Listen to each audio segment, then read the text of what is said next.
Good morning, everyone. In the last class, we have seen about the capacitors, including the dielectric. When dielectric is inserted, what is the capacitance of the capacitor? ठीक है. I hope सभी लोग अच्छे से पढ़ भी रहे होगे और समझ में रहे होगे. चीजों को समझना ज्यादा जरूरी है. क्वेश्चंस करते रहना. चलो आगे बढ़ते हैं. तो डाइलेक्ट्रिक स्ट्रेंथ और डाइलेक्ट्रिक पे बात कर रहे थे. अगर मैं आगे बात करूं तो जो कैपेसिटेंस हमारा निकल के आया था जब किसी भी सिस्टम में मान लो ये पैरेलल प्लेट कैपेसिटर है और इसमें मैंने फुल्ली डाइलेक्ट्रिक इंसर्ट कर दिया है इस तरीके से. ठीक है, डाइलेक्ट्रिक इंसर्टेड है इन प्लेट्स के बीच में. तो मेरा जो कैपेसिटेंस निकल के आया था वो क्या आया था? Epsilon not A by d times K. यही था. C equals to epsilon not A by d. ये तो पैरेलल प्लेट का था. Epsilon not A by d ये किसका है? पैरेलल प्लेट का है. और टाइम्स क्या हो जाएगा? के का है. ठीक है, तो ये चीजें हमारी निकल के आई थी. बोलो बात समझ में आ गया? ठीक है. तो यहां से अगर डाइलेक्ट्रिक की मैं बात करूं, दो इंपॉर्टेंट प्रॉपर्टी की अगर मैं बात करूं तो वो क्या लिखेगा? वो सिंपली मुझे ये दिख रहा होगा कि अगर इंपॉर्टेंस ऑफ डाइलेक्ट्रिक की बात करूं कि डाइलेक्ट्रिक क्यों पढ़ना है, तो पहला जो आपको दिखेगा कि provides strength to the capacitor. ये कैपेसिटर को स्ट्रेंथ प्रोवाइड कराता है डाइलेक्ट्रिक. बात समझ में आ रहा है? ये जो मटेरियल हमारा क्या है? डाइलेक्ट्रिक है. डाइलेक्ट्रिक इंसर्टेड है. ठीक है, किसी भी डाइलेक्ट्रिक कांस्टेंट के का. डाइलेक्ट्रिक कांस्टेंट के पे हम लोगों ने बात कर ली थी. जितने टाइम से मेरा एक्सटर्नल इलेक्ट्रिक फील्ड रिड्यूस हो जाता है उसको बोलते हैं डाइलेक्ट्रिक कांस्टेंट के. तो यहां पर ये पहला चीज. दूसरा अगर मैं लिखना चाहूं तो क्या दिखेगा? दूसरा एकदम क्लियर कट दिखता है कि जो कैपेसिटेंस है, capacitance of a system increases. Capacitance of a system increases. Capacitance हमारा इस पर्टिकुलर सिस्टम का क्या हो जाने वाला है? इंक्रीज हो जाने वाला है. तो ये दो इंपॉर्टेंट थिंग हमें दिखते हैं जब मैं डाइलेक्ट्रिक को इंसर्ट करता हूं. और कभी कभी ये भी रहता है कि जो ये डाइलेक्ट्रिक मटेरियल है ना, इसकी डाइलेक्ट्रिक की जो वैल्यू है वो कभी कभी एयर से ज्यादा भी होती है. बात समझ में आ रहा है? तो वो वाली चीज है. चलो ये हमें समझ में आता है.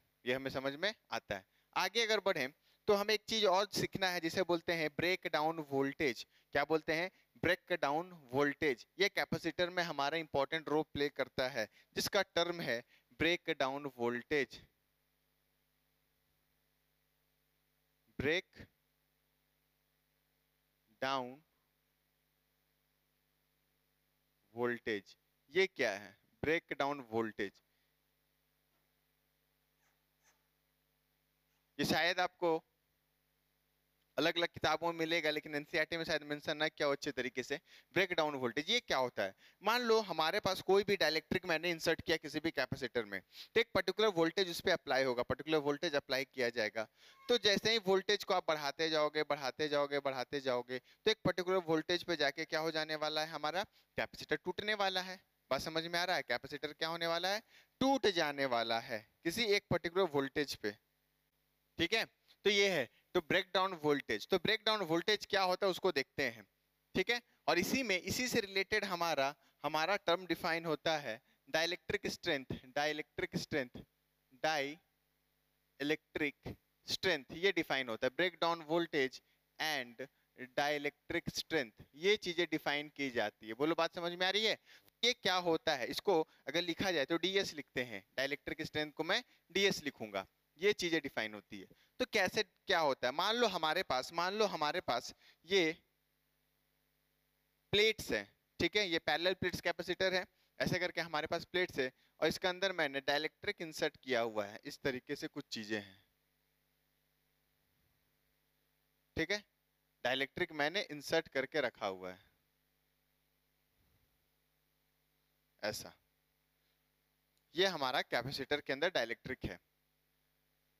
कंप्लीटली फील्ड है. अभी हल्का सा गैप दिख रहा है क्योंकि वो डायग्राम के अकॉर्डिंग वो चल रहा है थोड़ा बनाने में. तो ये है डाइलेक्ट्रिक मेरा फील्ड है. अब डाइलेक्ट्रिक के अंदर क्या क्या चीजें होती है भाई? ये डाइलेक्ट्रिक है ना, डाइलेक्ट्रिक तो है कोई डाइलेक्ट्रिक कांस्टेंट के का जो है ये.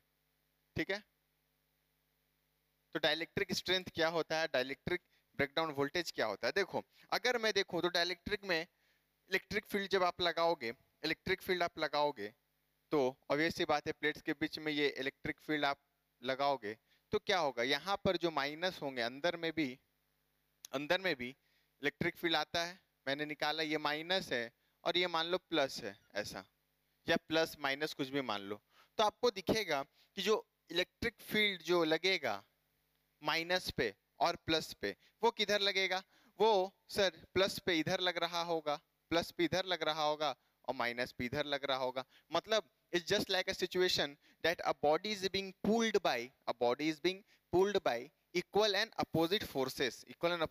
जैसे क्या होगा कि हम ऐसे खड़े हैं और मेरे दोनों हाथों पे फोर्स लगा के कोई खींच रहा है, मुझे खींच रहा है अपने तरफ, तो इधर से भी 10 न्यूटन लग रहा है, इधर से भी 10 न्यूटन लग रहा है, और मैं कहाँ इक्विलिब्रियम में हूँ। तो बोलेगा कि तुम्हें तो कोई फर्क नहीं पड़ेगा, मैं बोला ठीक है भाई अभी तो नहीं पड़ा। फिर ये 20 न्यूटन कर दिया दोनों तरफ, फिर 80 न्यूटन कर दिया, फिर 100 न्यूटन कर दिया, तो भाई प्राण निकल जाएंगे, ठीक है ना। भले ही मैं इक्विलिब्रियम में हूँ, भले ही मैं रेस्ट पे रहूंगा, लेकिन भाई अंदर में जो खिंचाव महसूस होगा, इंटरनल फोर्सेस हमें लगेगा कि भाई मेरे शरीर को कोई खींच रहा है, भले ही मैं रेस्ट पे हूँ। बात समझ में आ रही है? तो उस टाइप की चीजें हैं। इक्वल एंड अपोजिट फोर्स में इलेक्ट्रिक फील्ड तो लगेगा, ठीक है, प्लस पे इधर लगेगा, माइनस पे इधर लगेगा, और नेट तो भाई जीरो नहीं होता है, ये हम जानते हैं डाइलेक्ट्रिक के अंदर, ठीक है, कंडक्टर के अंदर जीरो होता है। तो यहाँ पर क्या होगा, जो फोर्सेस होंगे इस डाइलेक्ट्रिक के बीच में क्या होगा, एक खिंचाव महसूस होगा। उन्हें लगेगा कि कोई फोर्स लगा रहा है, इलेक्ट्रिक फील्ड तो फोर्स है, तो फोर्स लगा रहा है। तो जैसे जैसे इलेक्ट्रिक की वैल्यू बढ़ी, फोर्स की वैल्यू बढ़ी, इलेक्ट्रिक फील्ड की वैल्यू बढ़ी, फोर्स की वैल्यू बढ़ी। मतलब तुमने क्या किया, पोटेंशियल बढ़ाया तो फोर्स बढ़ा, पोटेंशियल बढ़ाया तो फोर्स बढ़ा। तो एक पर्टिकुलर वोल्टेज जो अप्लाई करोगे, उस पर्टिकुलर वोल्टेज पे हमारा डाइलेक्ट्रिक क्या हो जाने वाला है, टूट जाने वाला है, ब्रेक हो जाने वाला है। At a particular voltage dielectric will going to break, ये टूट जाएगा डाइलेक्ट्रिक। क्यों टूटेगा आपको समझ में आ रहा है भाई, फोर्स बढ़ते जाएगा ना, फोर्स बढ़ते जाएगा, V equals to ED, V बढ़ा तो E बढ़ गया, E बढ़ गया तो F बढ़ गया, F इक्वल्स टू QE। बात समझ में आ रही है? तो ये टूट जाएगा। तो जिस वोल्टेज पे हमारा ब्रेक डाउन हो जाता है, जिस वोल्टेज पे हमारा डाइलेक्ट्रिक टूट जाता है, जिस वोल्टेज पे हमारा डाइलेक्ट्रिक टूट जाता है, उसी को बोलते हैं ब्रेक डाउन वोल्टेज। और डाइलेक्ट्रिक स्ट्रेंथ भी वही चीज, जहां तक वो वोल्टेज को सहन कर सकता है, जहां तक इलेक्ट्रिक फील्ड जो लग रहा है वो सहन कर सकता है, उस थ्रेशोल्ड को बोलते हैं डाइलेक्ट्रिक स्ट्रेंथ। तो ये दो टर्म है, breakdown voltage and dielectric strength. मतलब अगर मैं लिखना चाहूं तो सर मैं जानता हूं V इक्वल्स टू ED होता है, where D is the separation between the plates, ले लो, D is the separation between the parallel plates। तो मैं क्या लिखूंगा, एक वोल्टेज को मैं बढ़ाऊंगा, ऑब्वियस सी बात है V बढ़ेगा तो यहां से हमें पता चलेगा कि E भी बढ़ जाएगा, V बढ़ेगा तो E भी बढ़ जाएगा, ठीक है। तो यहां से मैं क्या लिखूंगा कि एक पर्टिकुलर V मैक्स पर हमारा E मैक्स मिलेगा टाइम्स D। बोलो बात समझ में आया? ऑब्वियस सी बात है सर, एक पर्टिकुलर V मैक्स पे E मैक्स मिल जाएगा, वहां पर हमारा ये टूटेगा जाके। तो ये वाली चीज को बोला गया ब्रेक डाउन वोल्टेज। मान लो इससे जस्ट ज्यादा दे दोगे तो टूट जाने वाला है कैपेसिटर का प्लेट, इसे बोलते हैं ब्रेक डाउन वोल्टेज, ठीक है, इसे बोलते हैं ब्रेक डाउन वोल्टेज, और इसे बोलते हैं डाइलेक्ट्रिक स्ट्रेंथ।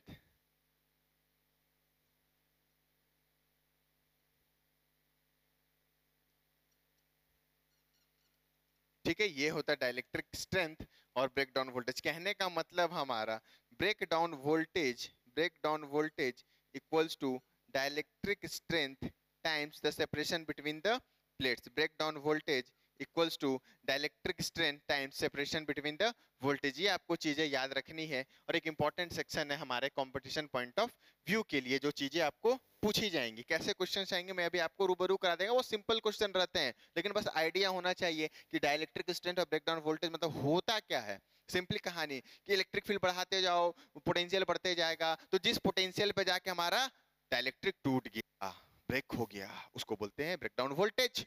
और जहां पे हमारा इलेक्ट्रिक फील्ड मैक्सिमम मिलेगा वही डाइलेक्ट्रिक स्ट्रेंथ। बोलो बात समझ में आया? इसको लिखो, इसको जल्दी कॉपी करो। तो डाइलेक्ट्रिक स्ट्रेंथ और ब्रेक डाउन वोल्टेज आपको समझ में आ गया। डेफिनेशन लिख लीजिएगा।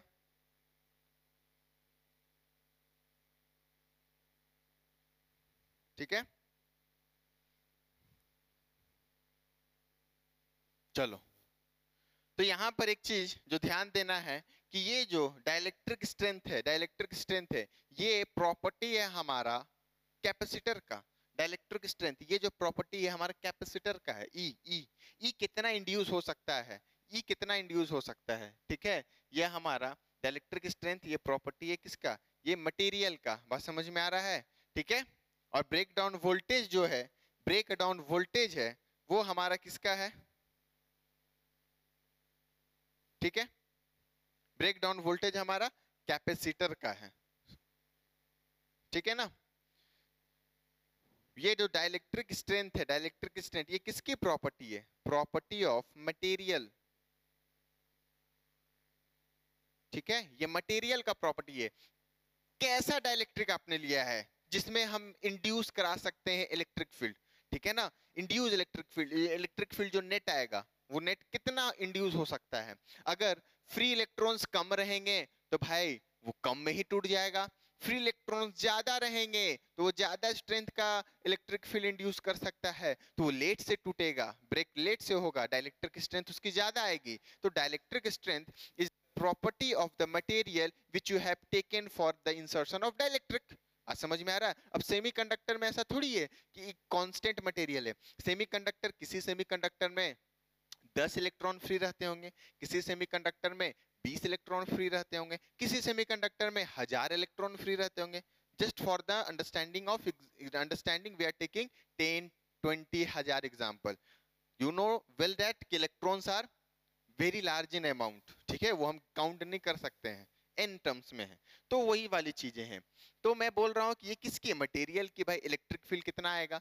और ये जो ब्रेक डाउन वोल्टेज है ये कैपेसिटर के लिए है कि वो कितना वोल्टेज तक वो ले सकता है, सहन कर सकता है, क्योंकि इसके अक्रॉस ही तो आप वोल्टेज लगाओगे, इसके अक्रॉस ही तो कैपेसिटर के आप वोल्टेज लगाओगे। तो ये जो है ब्रेक डाउन वोल्टेज, ये नीचे है लिखिएगा, प्रॉपर्टी ऑफ कैपेसिटर है, ठीक है, प्रॉपर्टी ऑफ कैपेसिटर है। बात समझ में आ रही है, ठीक है।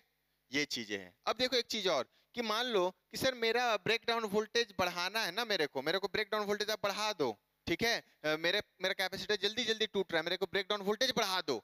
तो मैं बोलूंगा कि अच्छा ब्रेक डाउन वोल्टेज बढ़ाना है तो आप क्या कर दो, डी को बढ़ा दो, increase the value of D. क्यों कि break down voltage is directly proportional to D वाली कहानी। अगर इसको कुछ चेंज नहीं करोगे तो, बात समझ में आ रही है। हमारा एक इंसर्शन हो गया ना, क्या ये डाइलेक्ट्रिक मटेरियल, इस मटेरियल को आपने इंसर्ट कर दिया। अब मेरे को बोला गया कि टूट जा रहा है सर, है ना, मान लो किसी वोल्टेज पे 10 वोल्ट पे टूट जा रहा है, ब्रेक हो जा रहा है। 10 वोल्टेज से ज्यादा जहां हल्का भी लगाओगे वो टूट जाएगा, ठीक है, वो सर्किट कोलैप्स कर जाने वाली है। तो यहां पर मैं बोल दूंगा कि डी को बढ़ा दो, डी को बढ़ा दो, क्योंकि डी बढ़ाओगे तो बी भी बढ़ जाएगा। बात समझ में आ रहा है। तो बोलोगे अच्छा हाँ डी बढ़ा देंगे, लेकिन लेकिन अगर तुम डी बढ़ाओगे तो माय डियर स्टूडेंट्स यहां पर एक चीज आपको दिखेगा, ये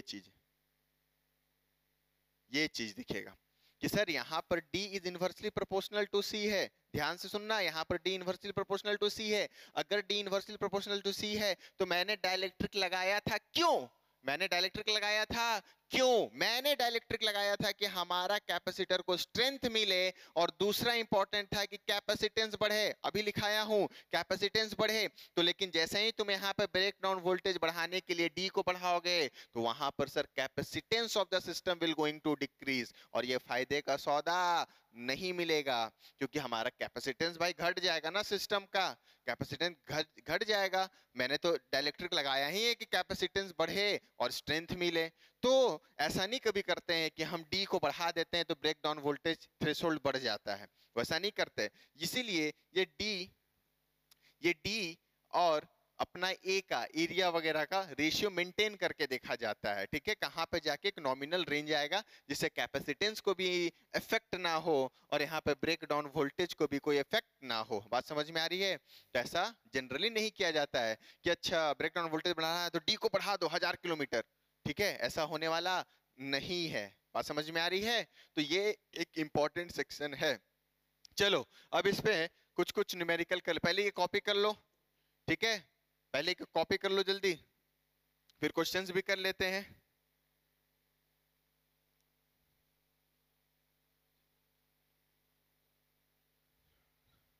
ठीक है, हो गया। चलो तो अगर मैं क्वेश्चन दूं कि सर ब्रेक डाउन वोल्टेज से रिलेटेड प्रॉब्लम किस टाइप के आते हैं, देख लो आप।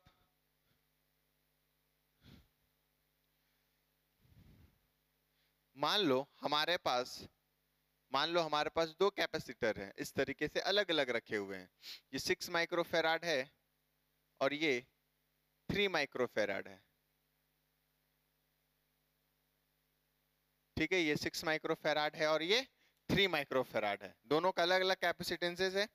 वोल्टेज ले लो 4 वोल्ट और 10 वोल्ट। ठीक है, 4 वोल्ट, 4 वोल्ट और ये ले लो 10 वोल्ट। ये दो अलग अलग है। अब आप इस सिस्टम को क्या बोला गया, इस सिस्टम का ये अपना ब्रेकडाउन वोल्टेज है, ये BV फॉर दिस है और ये BV फॉर दिस है। ठीक है, ब्रेकडाउन वोल्टेज अलग अलग मान लो दिया गया है। आपसे बोला गया कि सिस्टम को अगर मैं कंबाइन कर दूं, ऐसे ही क्वेश्चन आएंगे, इससे ज्यादा कुछ नहीं, बस आपको ये कंसेप्ट समझ में आना चाहिए क्यों ब्रेकडाउन होता है, क्या होता है। ठीक है, तो आपसे बोला गया कि सिस्टम को ऐसे करके सीरीज में जोड़ दिया गया भाई साहब, सीरीज में जोड़ दिया गया।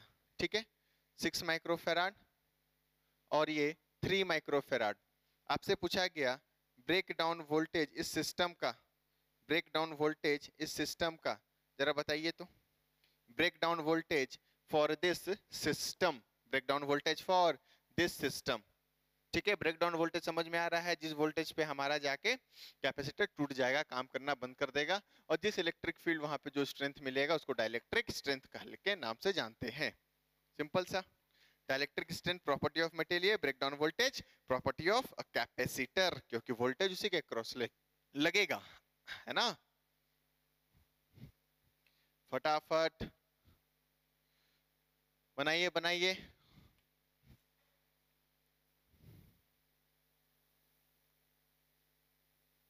हो गया।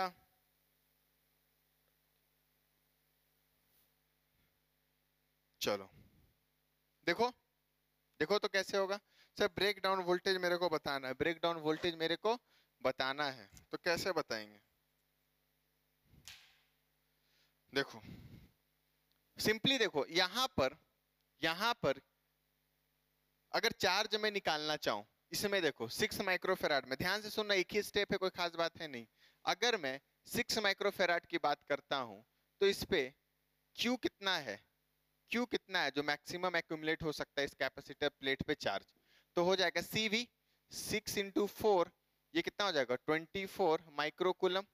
अगर मैं 3 माइक्रोफेराड की बात करता हूं तो यहाँ पर Q मैक्स कितना दिखेगा, Q मैक्स दिखेगा हमारा 10 इंटू 3, मतलब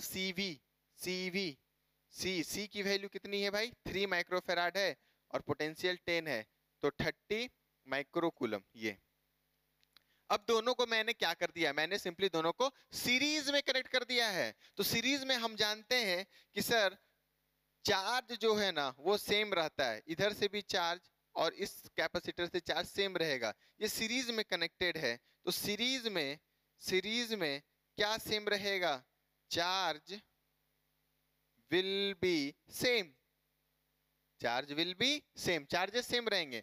तो अगर इस सिस्टम को तुम कनेक्ट कर दिए हो, इस सिस्टम को कनेक्ट कर दिए हो, तो मेरे को चार्ज मैक्सिमम ये सिस्टम कितना ले सकता है, क्या वो 24 माइक्रोकुलम लेगा कि 30।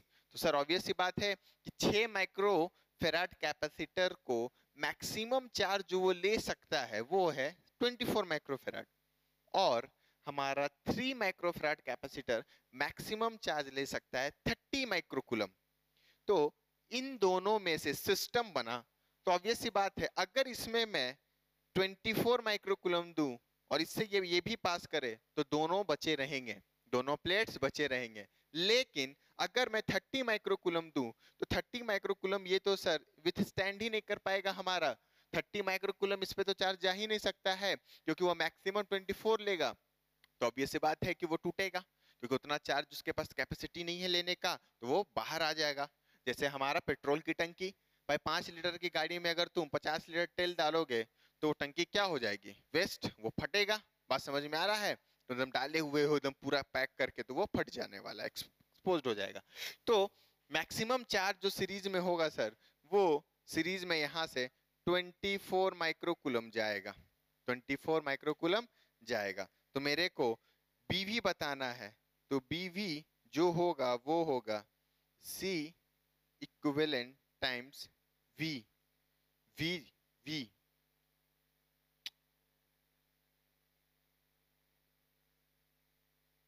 ठीक है, तो मेरे को बीवी बताना है, ब्रेक डाउन वोल्टेज बताना है। तो हाँ, 4 जगह C इक्विवेलेंट निकाल लो।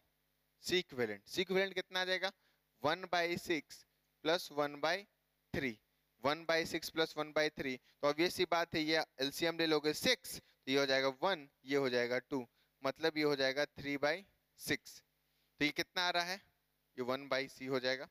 ये आ जाएगा 1/C इक्विवेलेंट की वैल्यू आ जाएगी 1/2, तो C इक्विवेलेंट की वैल्यू आ जाएगी 2। मतलब सर इस सिस्टम का इक्विवेलेंट कैपेसिटेंस जो होगा वो कितना होगा, वो होगा हमारा कितना होगा, हाँ वो होगा 2। बात समझ में आ रही है?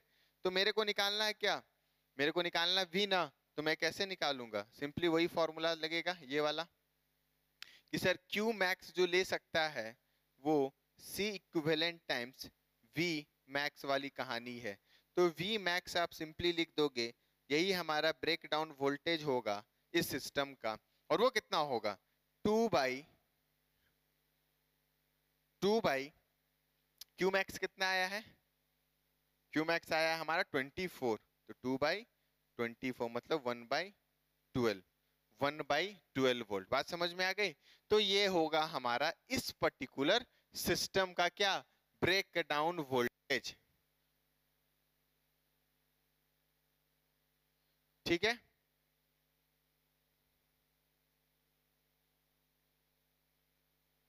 है ना? उल्टा लिख दिए हैं क्या, देखो V मैक्स कितना होगा, Q मैक्स बाई C, उल्टा हो गया ये ना, V मैक्स होगा Q max by C। Q max कितना है 24 और ये C है 12 वोल्ट होगा ये। ठीक है, 12 वोल्ट। तो ये है हमारा फाइनली आंसर। तो बेसिकली आपको निकालने आना चाहिए कि जब हम सीरीज में कनेक्ट करेंगे ना, तो ये हमारा ब्रेक डाउन वोल्टेज इतना लेगा 12 वोल्ट। कितना लेगा, 12 वोल्ट। ठीक है, और कर लो एक, कॉन्फिडेंस आ जाएगा, तुम्हें समझ में आ जाएंगी चीजें। मान लो हमारे पास एक कैपेसिटर है, ये 4 माइक्रोफेराड का है, दूसरा है 8 माइक्रोफेराड का, ठीक है, और तीसरा है 12 माइक्रोफेराड का। इसके लिए अगर बीवी मैंने दे के रखा है 2 वोल्ट, इसके लिए बीवी है 4 वोल्ट, और इसके लिए बीवी है 6 वोल्ट। ठीक है, तो इसको सीरीज में कनेक्ट कर दिया गया, ऐसा सीरीज में कनेक्ट कर दिया गया है, इस तरीके से सिस्टम को सीरीज में कनेक्ट कर दिया, 3 दे दिया हूं। तो इसका बीवी बताइए, मैक्सिमम वोल्टेज जिसपे ये ब्रेक करेगा। तो ये 4 माइक्रोफेराड को सीरीज में है 8 माइक्रोफेराड के साथ, और फिर ये 12 माइक्रोफेराड के साथ। तो इसके लिए V मैक्स की वैल्यू बताइए। तो अब इसी बात है, पहले Q मैक्स सभी का निकाल लेना है, तो कीजिए जल्दी, Q मैक्स सभी का निकाल लीजिए। तो यहां पर देखो, यहां पर Q मैक्स निकालोगे तो कितना हो गया, Q equal to CV, 8 microcoulomb. ये कितना विथस्टैंड कर सकता है, 8 4 जा 32 माइक्रोकूलम, और ये कितना कर सकता है 12 6 जा 72 माइक्रोकूलम। तो ऑब्वियस ही बात है, जिसमें कम आएगा वही चीज होगा। तो मेरा इस सिस्टम में जो Q चलेगा वो चलेगा 8 माइक्रोकूलम, क्योंकि सभी तब बचे रहेंगे, सारे कैपेसिटर तब तभी बचे रहेंगे। अगर जहां ज्यादा हुआ तो ये ब्रेक हो जाएगा, ये हमारा ब्रेक हो जाएगा। बात समझ में आ रही है? ठीक है, ये हमारा ब्रेक हो जाएगा। तो ऑब्वियस सी बात है, जहां ब्रेक हुआ तो सर्किट क्या हो जाएगा, अलग हो जाने वाली है, सर्किट हमारा अलग हो जाने वाला है। ठीक है, तो यहां पर मेरे को V मैक्स बताना है, V मैक्स। तो वी मैक्स क्या होगा, Q by C equivalent. V max simply is Q max इस सिस्टम का by C equivalent. C equivalent तो क्यू मैक्स निकाल लिए हैं सर, सी इक्विवेलेंट निकालना है तो 1 बाई सी इक्विवेलेंट निकाल लो ना आप, 1/4 प्लस 1/8 प्लस 1/12। तो अगर इसके लिए अगर मैं देखूं तो इसका एलसीएम ले लेता हूं, ये कितना आने वाला है, ठीक है, तो ये आ जाएगा 24, है ना, तो ये आ जाएगा 24 आ जाएगा हमारा एलसीएम। तो 6 प्लस 3 प्लस 2 मतलब 11/24। तो सी इक्विवेलेंट की वैल्यू आ जाएगी 24/11। सी इक्विवेलेंट की वैल्यू क्या आ जाएगी 24/11। तो यहां से मेरे को क्या मिलने वाला है, वी मैक्स मिल जाएगा। तो सर इस पर्टिकुलर केस के लिए वी मैक्स जो मैं लिखूंगा वो लिखूंगा Q max sir 8 Q max by C equivalent 24 times 11, तो ये आ जाएगा 11/3। अब इसको आप डेसिमल में कर सकते हो, ठीक है, तो इस तरीके से चीजें आएंगी। तो आई होप कि आपको चीजें समझ में आएगी कि ब्रेक डाउन वोल्टेज कैसे निकलता है। और ऑब्वियस बात है डाइलेक्ट्रिक इंसर्ट किया हुआ है, वो मैंने नॉर्मल कैपेसिटर के साथ बनाया है, ठीक है, तभी हम ब्रेक डाउन वोल्टेज की बात कर रहे हैं इस पर्टिकुलर सिस्टम के लिए। अगर ऐसा अकेले का है तो कॉपी करो, जल्दी कॉपी कर लो, हो गया ना, चलो ये है। इसका एक और का बता दो फिर आगे बढ़ जाते हैं।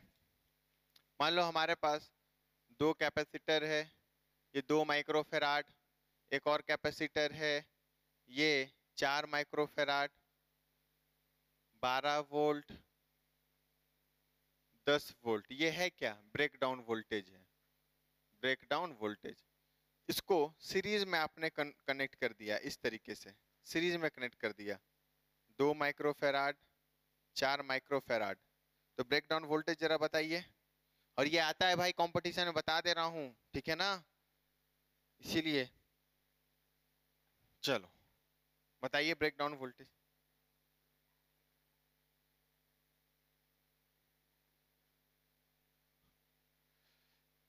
सीरीज में ही है। दूसरा, अगर इसको मैं अगर मैं ऐसा भी पूछता तो जरा बताइएगा, इसको मैं ऐसे भी कनेक्ट कर दे रहा हूं पैरेलल में, ऐसा 2 माइक्रोफेराड और ये 4 माइक्रोफेराड हमारा, तो ये पहले इसके लिए भी ब्रेक डाउन वोल्टेज सिस्टम का बताइए, सिस्टम, और यहां पर भी सिस्टम, जल्दी बताइएगा, हो गया। देखें, देखो तो ऑब्वियसली बात है सर, इस पे कितना क्यू मैक्स फ्लो कर सकता है, देखो डायरेक्ट कर रहा हूं क्यू, तो Q equal to C V, तो 24 माइक्रोकुलम, यहां पर 40 माइक्रोकुलम, बोलो बात समझ में आया, 40 माइक्रोकुलम, मतलब ये विथस्टैंड करेगा, ये सिस्टम चलेगा 24 माइक्रोकुलम पे, 24 माइक्रोकुलम पे ही चलेगा, ठीक है। तो यहां पर सी इक्विवेलेंट निकाल लो। अब सी इक्विवेलेंट इसका सी इक्विवेलेंट कितना है, तो 1 by C equivalent equals to 1/2 plus 1/4, मतलब 1 बाई सी इक्विवेलेंट की वैल्यू आ जाएगी 4, यह आ जाएगा 3/4, ठीक है, मतलब C equivalent will be simply as 4/3 microfarad, 4/3 microfarad, ठीक है, सी इक्विवेलेंट ये आ गया। अब मेरे को क्या निकालना है, वी ना, तो यहां से निकाल दो ना, क्यू 24 अपॉन 4/3, तो this will going to give you 6, मतलब 18 वोल्ट। कितना हो जाएगा, इस पर्टिकुलर सिस्टम को अगर सीरीज में आप कनेक्ट करोगे तो इसका जो ब्रेक डाउन वोल्टेज आएगा वो कितना आएगा, वो आएगा 18 वोल्ट का। बात समझ में आ गया, ठीक है, 18 वोल्ट का। तो अगर इसको पैरेलल में कनेक्ट कर दिए तब कितना आएगा ब्रेक डाउन वोल्टेज सिस्टम का, तो सर अगर पैरेलल में कनेक्ट करोगे तो पैरेलल में सर चार्ज सेम नहीं होता है, पैरेलल में चार्ज सेम नहीं होता है, ठीक है, ये अलग चार्ज लेगा, ये अलग चार्ज लेगा। पैरेलल में वोल्टेज सेम होना चाहिए, पैरेलल में क्या सेम होना चाहिए, वोल्टेज सेम होना चाहिए हमारा। तो वोल्टेज अगर सेम रहेगा तब ये सिस्टम चल सकता है, क्योंकि ब्रेकडाउन वोल्टेज ही पूछा है। तो कितना मैक्सिमम हम वोल्टेज अप्लाई कर सकते हैं इसके अक्रॉस, कितना मैक्सिमम, वही तो निकाल रहे हैं हम, मैक्सिमम वोल्टेज ही तो निकाल रहे हैं ना। ठीक है, तो यहाँ पे चार्ज तो अलग अलग बटेगा ही, ठीक है, लेकिन मैक्सिमम वोल्टेज कितना रहेगा। तो ऑब्वियस सी बात है, अगर मैक्सिमम वोल्टेज की बात करनी है तो ये नॉर्मली नॉर्मली मेरा कितना हो जाएगा, ये 10 वोल्ट हो जाएगा, क्योंकि पैरेलल में वोल्टेज सेम रहेगा। इसके लिए कुछ कहानी करने की जरूरत ही नहीं है। 10 वोल्ट सर, एक का 12 वोल्ट है, एक का 10 वोल्ट है, तो पैरेलल में सर वोल्टेज सेम रहना चाहिए, तो दोनों साथ साथ चलेंगे। तो ये 10 वोल्ट तक चल सकता है कैपेसिटर, और ये 12 वोल्ट, तो दोनों को 10-10 में दे दो तो दोनों चलेंगे और सिस्टम हमारा काम करेगा। बोलो बात क्लियर है? ठीक है, तो सिस्टम हमारा इस तरीके से काम करता है।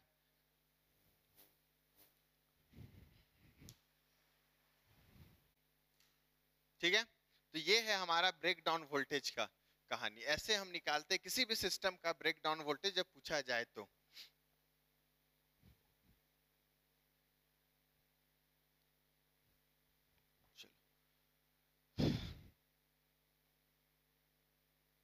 अगर अगला देखें तो मान लो हमारे पास 4 प्लेट्स मान लो ऐसे दिए गए हैं।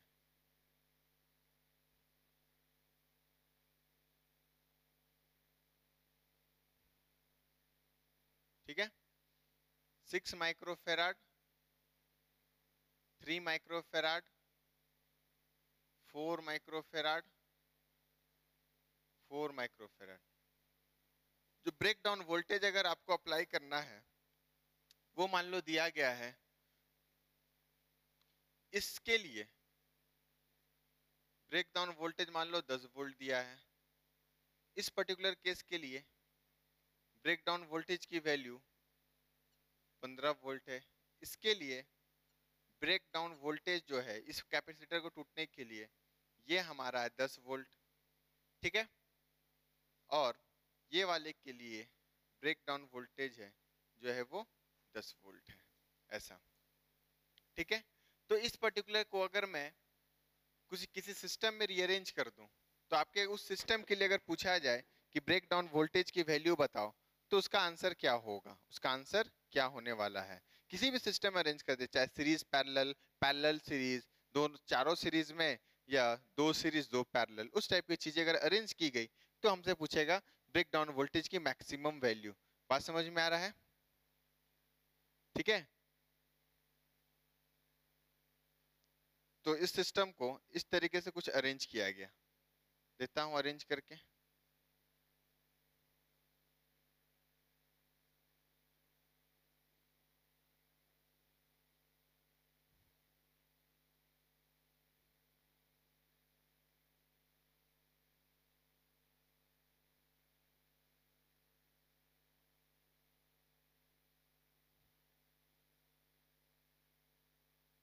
ये है, ठीक है,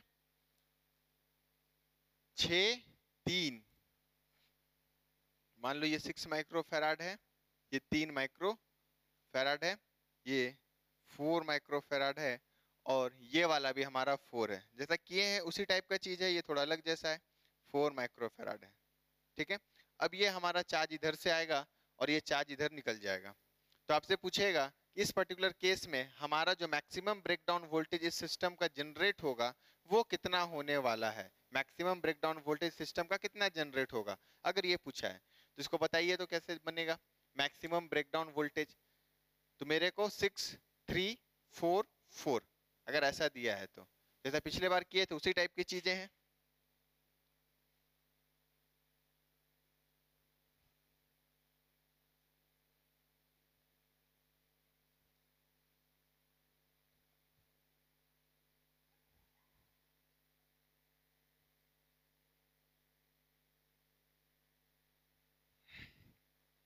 हुआ? तो क्या करना है, मेरे को सभी पे मैक्सिमम चार्ज निकाल लेना। अगर इस वाले पे मैं बात करूंगा तो Q इक्वल्स टू CV, तो कितना आ जाएगा 60 माइक्रोकूलम। इस वाले पे बात करूंगा तो 15 3 जा 45 माइक्रोकूलम। इस वाले पे बात करूंगा तो 8 4 जा 32 माइक्रोकूलम। इस वाले पे बात करूंगा तो 40 माइक्रोकूलम। बात समझ में आया? ये मैक्सिमम चार्जेस सारे लोग एक्यूमुलेट करेंगे। ठीक है, देखो Q max Q max Q max यही तो होगा। इसके लिए कितना होगा Q मैक्स, यही तो होगा। Q max. बात समझ में आ रही है कि नहीं आ रही है? Q max. ठीक है, अब मेरे को क्या दिया, मेरे को सिंपली दिया है कि सर 6 और 3 को सीरीज में जोड़ दिया है, तो 6 और 3 को अगर सीरीज में जोड़ोगे तो चार्ज सेम आना चाहिए ना, चार्ज क्या आना चाहिए? सेम। तो यहाँ पर जो मैक्सिमम चार्ज लेके चलेगा वो क्या लेके चलेगा? 60 या 45? तो ऑब्वियस सी बात है ये 45 माइक्रोकूलम लेके चलेगा। ठीक है, यहाँ पर सर क्या सेम लेके चलेगा जब 4 को कनेक्ट किया गया? तो ऑब्वियस सी बात है ये 32 माइक्रोकूलम लेके चलेगा। बात समझ में आ रही है? ऐसे ही तो चलेगा, ऐसा ही चलेगा। अब देखो, अब मैक्सिमम वोल्टेज जो ये सिस्टम उठा सकता है, मैक्सिमम वोल्टेज जो ये सिस्टम उठा सकता है, ये वाला, ये सिस्टम जो उठा सकता है ब्रेकडाउन वोल्टेज इसका, वो निकाल लेंगे। तो क्या हो जाएगा? सी इक्विवेलेंट, तो 1 बाई, सिंपली मैं लिख रहा हूं कि 1 बाई सी इक्विवेलेंट जो आ जाएगा वो आ जाएगा 1/6 प्लस 1/3, मतलब इसकी वैल्यू हो जाएगी कितना? 3/6। तो यहां से क्या आ जाएगा? सी इक्विवेलेंट की वैल्यू आ जाएगी 2 माइक्रोफेराड। बात समझ में आ रहा है? सी इक्विवेलेंट कितना आ जाएगा? 2 माइक्रोफेराड। उसी तरीके से अगर नीचे वाले इसमें, तो V कितना आ जाएगा? V मैक्सिमम जो अप्लाई कर सकता है वो कर सकता है Q मैक्स बाई C, तो 45/2, 45/2। ठीक है, जरा नीचे वाले का बता दो सर। ये नीचे वाले का जो सिस्टम है, नीचे वाले का जो सिस्टम है, इसके लिए हम C इक्विवेलेंट लिखेंगे तो 1/C equivalent equals to 1/4 plus 1/4, तो ये बेसिकली 1/2 है। तो C इक्विवेलेंट की वैल्यू कितनी आ जाएगी? 2 माइक्रोफेराड। ठीक है, C इक्विवेलेंट की वैल्यू कितनी आ जाएगी? 2 माइक्रोफेराड। तो यहां से V मैक्स जो इसके लिए मिलेगा वो कितना मिल रहा है?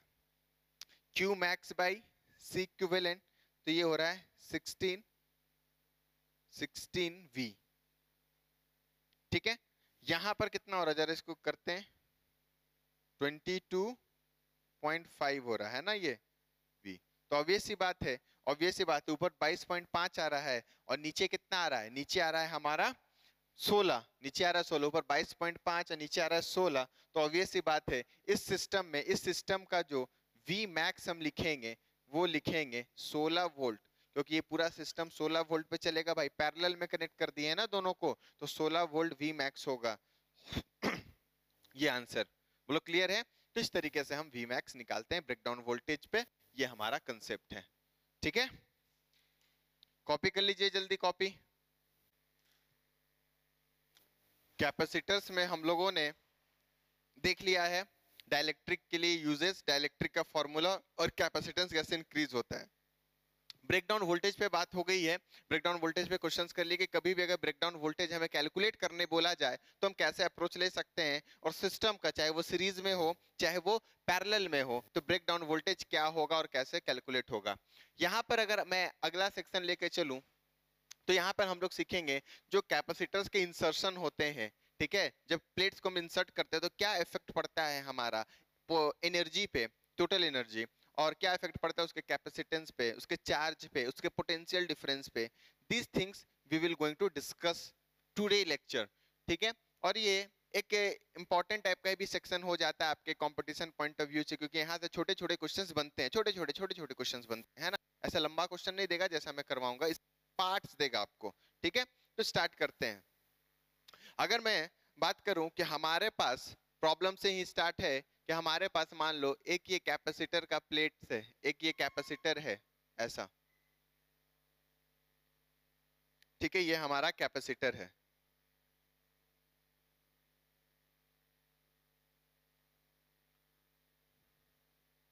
है ना, ये वाली चीज। ये V वोल्ट की बैटरी से कनेक्टेड है।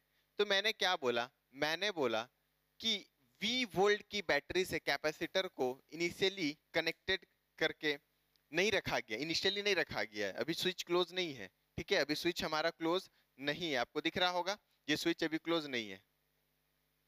तो आपको बोला गया है क्या कि इसमें अगर मैं कैपेसिटर प्लेट्स को इंसर्ट कर दूं, कंप्लीटली इंसर्टेड है, कंप्लीटली इंसर्टेड है, ध्यान देना कंप्लीटली इंसर्टेड है, ऐसे करके इंसर्ट है ये कैपेसिटर के अंदर डाइलेक्ट्रिक, ये डाइलेक्ट्रिक कांस्टेंट के का इंसर्टेड है।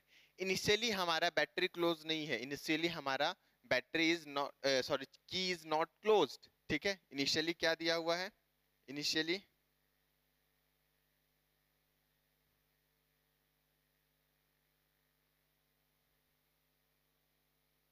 की इज नॉट क्लोज्ड, ठीक है।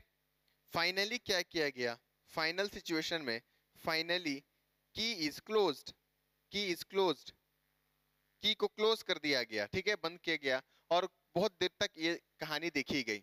तो अगर मैं आपसे पूछूं कि हीट कितना जनरेट हुआ है भाई, हीट कितना हुआ, सीधा सिंपल सा सवाल, हीट जनरेटेड बताइए, हीट जनरेटेड ये कहानी करने में हीट जनरेटेड, हीट जनरेटेड कितना होगा, हीट हमारा कितना जनरेट करेगा ये बताना है। हीट मैंने आपको कैलकुलेट करना सिखा के रखा है, ठीक है। हीट क्या होता है, हीट हमारा होता है simply work done by battery, work done by battery, जो हमारा बैटरी वर्क करेगा, minus minus E final minus ई इनिशियल, ई फाइनल माइनस ई इनिशियल, यही होगा हमारा, ठीक है, हीट। तो यहाँ पे कैलकुलेट कीजिए। तो इनिशियली अगर मैं सिचुएशन को लेकर चलूं, इनिशियली अगर सिचुएशन को लेकर चलूं, तो हमारे पास क्या बचेगा, हमारे पास बचेगा कि चार्ज इस प्लेट्स पे नहीं है, हमारे पास इस प्लेट्स पे चार्ज नहीं रहेगा। क्यों? क्योंकि सर की क्लोज नहीं था। तो अगर मैं इनिशियल कंडीशन के लेके चलूं, तो इनिशियल चार्जेस, इनिशियल चार्ज जो है वो हमारा जीरो दिखेगा। बात समझ में आ रहा है? वो हमारा जीरो दिखेगा क्योंकि प्लेट क्लोज नहीं है की, है ना। फाइनल चार्ज की अगर मैं बात करूं, फाइनल चार्ज,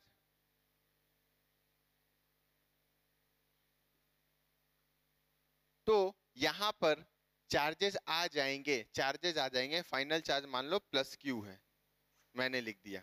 इस पे कुछ आएंगे, इस पे आएंगे प्लस क्यू और माइनस क्यू, ठीक है ऐसा। अब ये क्यू कितना होगा, क्यू कितना होगा, तो क्यू की जो वैल्यू होगी वो क्यू की वैल्यू होगी सर सीवी होता है। क्यू कितना होता है, सीवी। और यहाँ पर डाइलेक्ट्रिक मटेरियल को इंसर्ट किया गया है, तो ऑब्वियस सी बात है जो सी की वैल्यू होगी वो कितना होगा, वो बढ़ जाएगा, के टाइम सी हो जाएगा, के टाइम सी हो जाएगा। इन दोनों के बीच का सेपरेशन कुछ है, वो मान लो वो डी है प्लेट्स के बीच का, तो ये हो जाएगा के टाइम सीवी, के टाइम सीवी। कैसे के हो गया समझ में आ रहा है? जो कैपेसिटेंस हमारा के टाइम्स बढ़ जाता है ना, तो के टाइम्स सीवी हो जाएगा। ये क्या हो जाएगा, ये हो जाएगा हमारा चार्ज। बात समझ में आ गया? ठीक है, यही हो जाएगा फाइनल चार्ज। तो फ्लो कितना किया बैटरी से, सर इनिशियली चार्ज तो जीरो था, और फाइनल चार्ज कितना दिखेगा, के टाइम्स सीवी, के टाइम्स सीवी, ठीक है, के टाइम्स सीवी। तो यहां से सर जो फ्लो किया होगा, charge phloem, charge phloem, charge phloem, वो है के सीवी माइनस जीरो, यानी के सीवी। इतना चार्ज फ्लो किया है भाई, इतना चार्ज फ्लो किया है। तो वर्क डन बाई बैटरी हम निकाल सकते हैं, वर्क डन बाई बैटरी निकाल सकते हैं। तो वर्क डन बाई बैटरी जरा बता देना तो कितना होगा।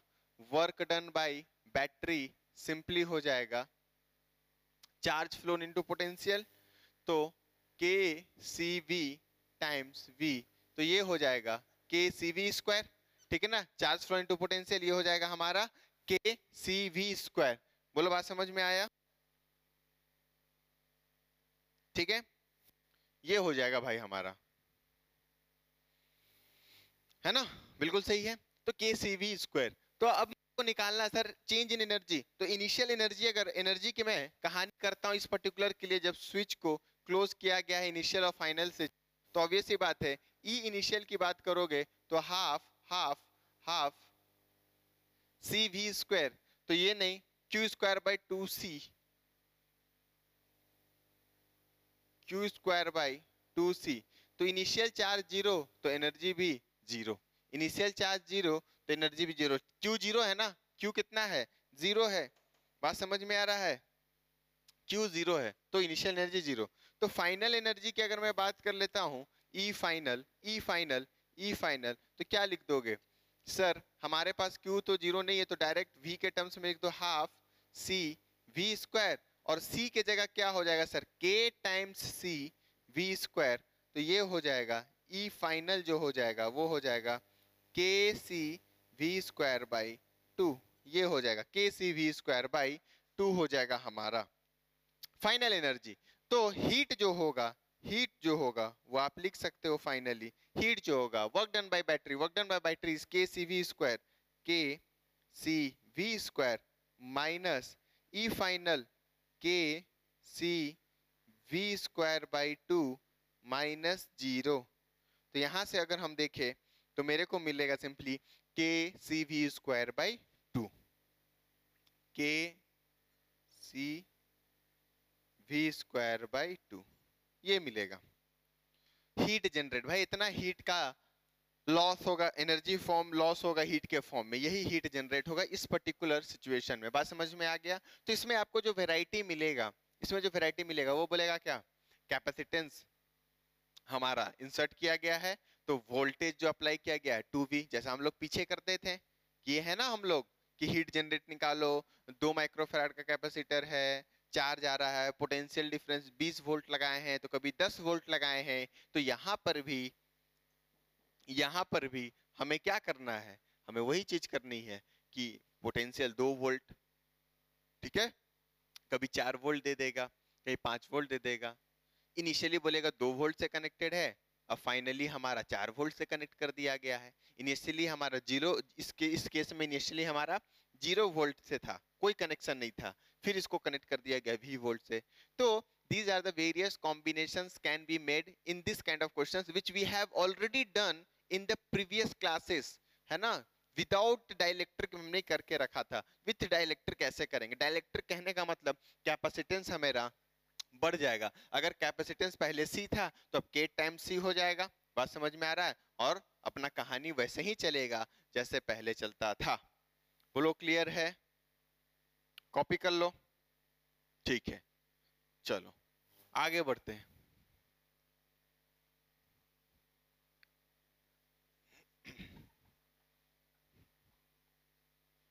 तो इस टाइप के क्वेश्चंस आपको मिलेंगे, है ना, आपको बनाने आना चाहिए।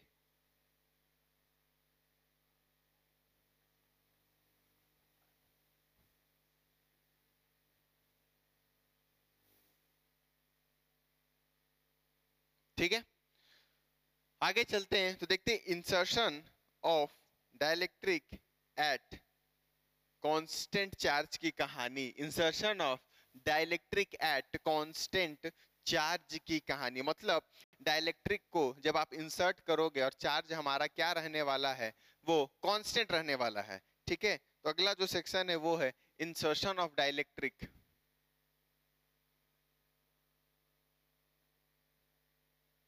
insertion of dielectric at constant charge, ये पूछा जाए आपसे।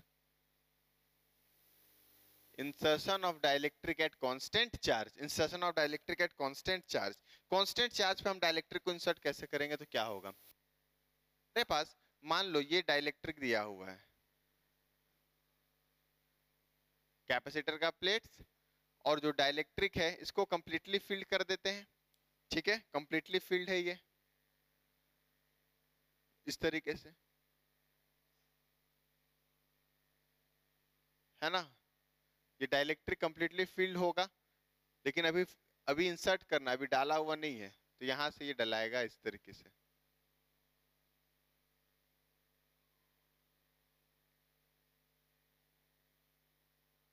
ऐसा,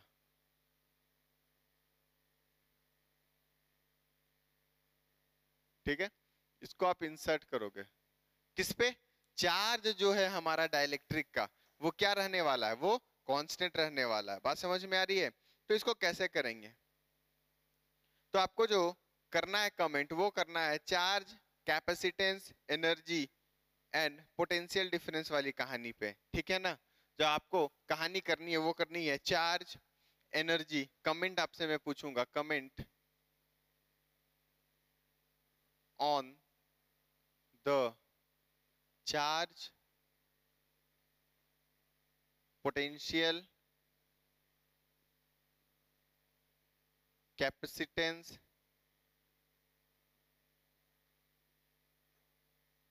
और एक एनर्जी।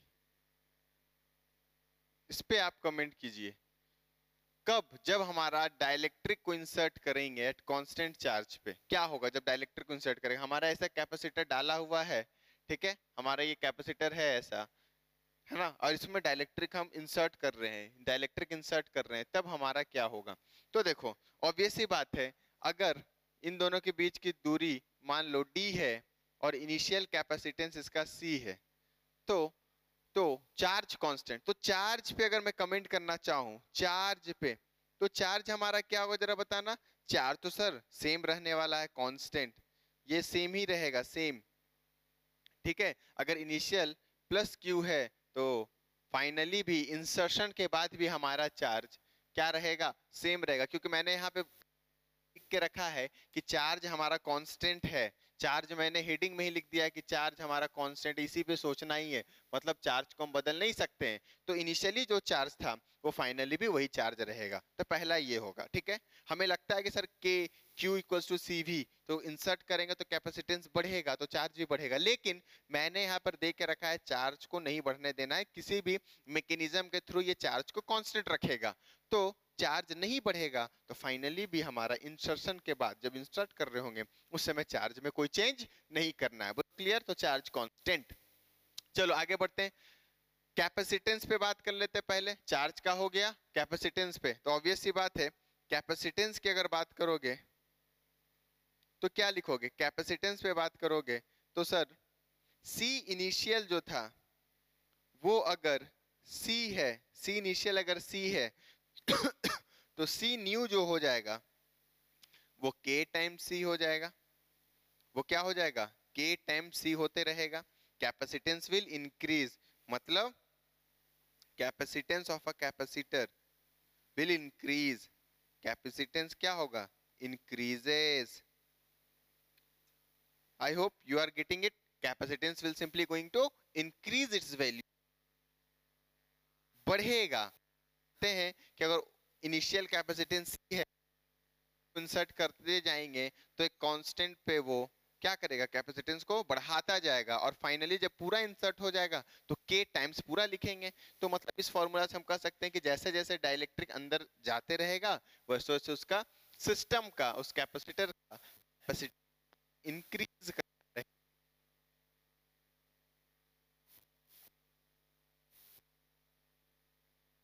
चलो बहुत बढ़िया, आगे आते हैं पोटेंशियल पे। पोटेंशियल पे बात कर लेते।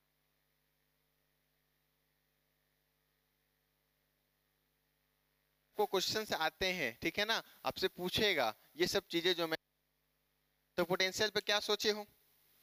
ये हमारा धीरे धीरे अंदर जा रहा है, समझ में आ रहा है ना, कभी यहाँ पे पहुंचा, फिर ये यहाँ पे पहुंचेगा, फिर ये यहाँ पे पहुंचेगा, मतलब ये अंदर इंसर्ट होते जा रहा है, ठीक है। पोटेंशियल है सर, तो वी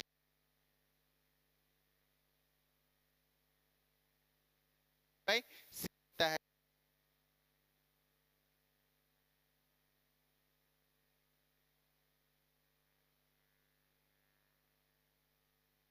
इंक्रीज हो रहा है।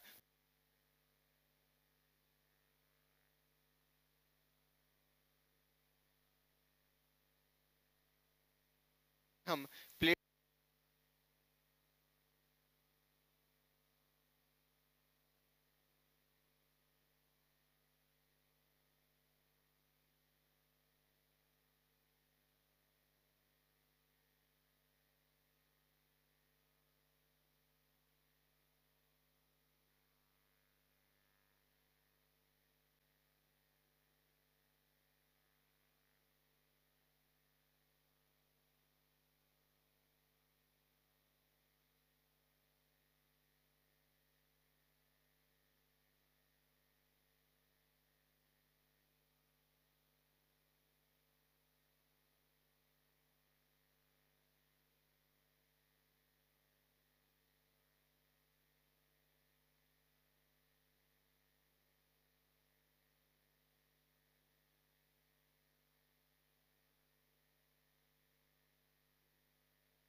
हम लोगों ने लास्ट क्लास में देखा था कि किस तरीके से एनर्जी स्टोर होता है कैपेसिटर में, और कैपेसिटेंस हमारा ब्रेकडाउन वोल्टेज पे काम करता है, ठीक है, जो भी कॉम्बिनेशन होगा हमारा। तो उस कॉम्बिनेशन को देखते हुए हम लोग आगे बढ़ेंगे। ब्रेकडाउन वोल्टेज क्या होता है, ठीक है, डाइलेक्ट्रिक ब्रेकडाउन कैसे होता है, कब टूट जाएगा, ये सब चीजों पे हमने बातें करके रखी है। उसी टाइप पे आगे प्रॉब्लम्स करते हैं और बेसिकली इस चैप्टर को आज खत्म करने की भी कोशिश करेंगे, देखते हैं। तो यहाँ पर अगर मैं करूँ कि प्रॉब्लम से स्टार्ट कि अगर हमारे पास मान लो एक सिंपल सा प्रॉब्लम दिया है और आपको उसमें हीट निकालना पूछा है, जब डाइलेक्ट्रिक इंसर्टेड है तब की आप क्या करोगे, ठीक है। मान लो हमारे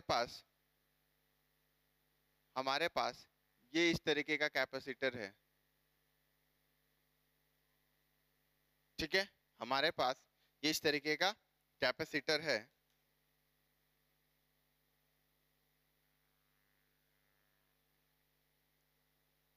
ठीक है ना, चलो हमारे पास इस तरीके का कैपेसिटर है, इसको यहाँ पे पोटेंशियल अक्रॉस इसके V जनरेट किया गया है, V जनरेट किया गया ऐसा, ये V। अब करना क्या है, करना है सिंपली कि इस कैपेसिटर, इसका कैपेसिटेंस C होगा इनिशियली, तो ये कनेक्टेड नहीं है, this capacitor is not connected, ये कनेक्टेड नहीं है, की इज नॉट क्लोज्ड, की इज नॉट क्लोज्ड वाली कहानी है, की हमारा क्लोज नहीं है, कि हमारा क्लोज्ड नहीं है, ठीक है, कि हमारा क्लोज नहीं है। ये कब की सिचुएशन है भाई, इनिशियली की वाज नॉट क्लोज, ठीक है। फाइनली क्या किया गया है, फाइनली क्या किया गया कि की को क्लोज कर दिया गया, फाइनली की इज क्लोज्ड, की is closed end dielectric is being inserted, जिसका डाइलेक्ट्रिक कांस्टेंट K है। ये कैसा सिचुएशन है भाई, ये फाइनली है, ये हमारा सर फाइनली ऐसा कुछ हो चुका है, ठीक है। Dielectric situation, finally dielectric insert कर दिया गया, की को क्लोज कर दिया गया। तो आपसे पूछा गया हीट जनरेटेड, आपसे पूछा गया find the value of heat generated, find heat generated, ठीक है, हीट जनरेटेड की वैल्यू बताइए, हीट कितना जनरेट होगा, ठीक है, हीट हमारा कितना जनरेट होगा ये बताना है आपको। तो हीट कितना जनरेट होगा, ठीक है। तो जैसा पिछले केसेस में हम लोग किए थे, जो फाइनली है हमारा कुछ इस तरीके का सर्किट दिखेगा, ये हमारा कैपेसिटर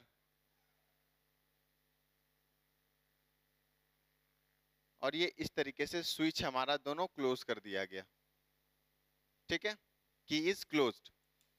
यहाँ पे हमारा आ गया क्या, डाइलेक्ट्रिक फुली इंसर्टेड है, फुली इंसर्टेड डाइलेक्ट्रिक है ऐसा, डाइलेक्ट्रिक कांस्टेंट के। तब मेरे को बताना हीट जनरेटेड, और ये लॉन्ग टाइम सिचुएशन वाली कहानी है, तुरंत की कहानी नहीं है, लॉन्ग टाइम सिचुएशन तक भाई ये बंद करके रखा गया। तो बताइए तो हीट जनरेटेड कितना होगा, कोशिश कीजिए हीट जनरेटेड। तो करने का सिंपल सा तरीका जैसे पहले करते थे, जैसे पहले हम लोग प्रोसीड करते थे उसी तरीके से करेंगे। यहाँ पर बस एक नया टर्म आपको दिखेगा कि ये भाई डाइलेक्ट्रिक भाई साहब आ गया, ये डाइलेक्ट्रिक आ गया है। तो कैसे करेंगे सर, अगर वर्क डन या हीट निकालना है, मेरे को हीट निकालना है, तो हीट का जो फॉर्मूला होता था हीट जनरेटेड, वो क्या होता था, work done by battery, work done by battery minus final energy minus initial energy of capacitor. ये हमारा एक बेसिक फॉर्मूला है जो हम इसको यूज करते आ रहे हैं कहीं भी, ठीक है। तो वर्क डन बाय बैटरी ये होता है, सॉरी हीट ये होता है। तो मेरे को वर्क डन बाय बैटरी निकाल पाए और change in energy of a capacitor निकाल पाए, तो हम इस आंसर तक पहुंच जाएंगे कि कितना हीट जनरेट हुआ होगा इस पर्टिकुलर प्रोसेस में, ठीक है। तो वर्क डन बाय बैटरी, तो वर्क डन बाय बैटरी होता है charge flow into potential difference applied. तो चार्ज फ्लो निकालते हैं। तो अगर इस सर्किट को हम एनालिसिस में लें तो ध्यान से देखो, एकदम पिछले वाली कहानी रिपीटेड है, कोई दिक्कत नहीं होनी चाहिए। तो इनिशियल चार्ज की अगर मैं बात करूं, चार्ज ऑन कैपेसिटर, वो कितना हो जाएगा, क्या वो 0 हो जाएगा, ठीक है। Q इनिशियल ये कितना है, Q इनिशियल। और अगर फाइनल चार्ज की बात करूं, फाइनल चार्ज ऑन कैपेसिटर के प्लेट्स पर जो आ गया कैपेसिटर, वो कितना आ जाएगा, वो हो जाएगा सर CV, CV, CV। तो मतलब C हो जाएगा KC, KC times V। C हमारा क्या हो जाएगा, KC हो जाएगा। क्यों, क्योंकि सर C जो होगा, यहाँ पे देखो C जो होगा, C इनिशियल तो C ही है, और जो C फाइनल होगा वो हो जाएगा K टाइम्स C, क्योंकि डाइलेक्ट्रिक कांस्टेंट इंसर्ट हो गया है। अगर इन दोनों प्लेट्स के बीच की दूरी अगर आप कुछ d बोलते हो, ऐसा प्लेट्स के बीच की दूरी कुछ d बोलते हो, इस तरीके का d, तो आप क्या बोलोगे कि ये वाला जो कैपेसिटेंस है epsilon not a by D है, और ये वाला कैपेसिटेंस है k times epsilon not a by d. ये बात हम लोग जानते हैं, ठीक है। तो ये चीज फाइनल चार्ज ये हो गया। तो charge phloem through a battery अगर आप देखोगे तो क्या दिखेगा, इनिशियली चार्ज हमारा 0 था, इनिशियली चार्ज हमारा 0 था, ठीक है। इनिशियली चार्ज तो हमारा, मान लो इस प्लेट्स को पकड़ो तो इस पे 0 था, और जब चार्ज फ्लो हुआ इधर से तो इस पे कितना चार्ज आ गया, KCV, ये प्लस तो ये माइनस वाली कहानी। तो चार्ज फ्लोन कितना हो रहा है, क्या वो KCV हुआ है, बिल्कुल सही सर, KCV चार्ज फ्लो हुआ है। तो चार्ज फ्लोन थ्रू बैटरी अगर आप देखोगे, चार्ज फ्लोन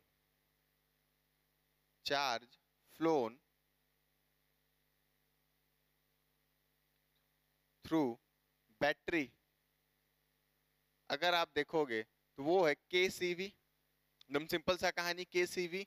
तो वर्क डन बता दो भाई, तो वर्क डन बाय बैटरी हम निकाल सकते हैं, वर्क डन बाय बैटरी जो हो जाएगा वो हो जाएगा charge phloem KCV times potential difference across the capacitor plates is V।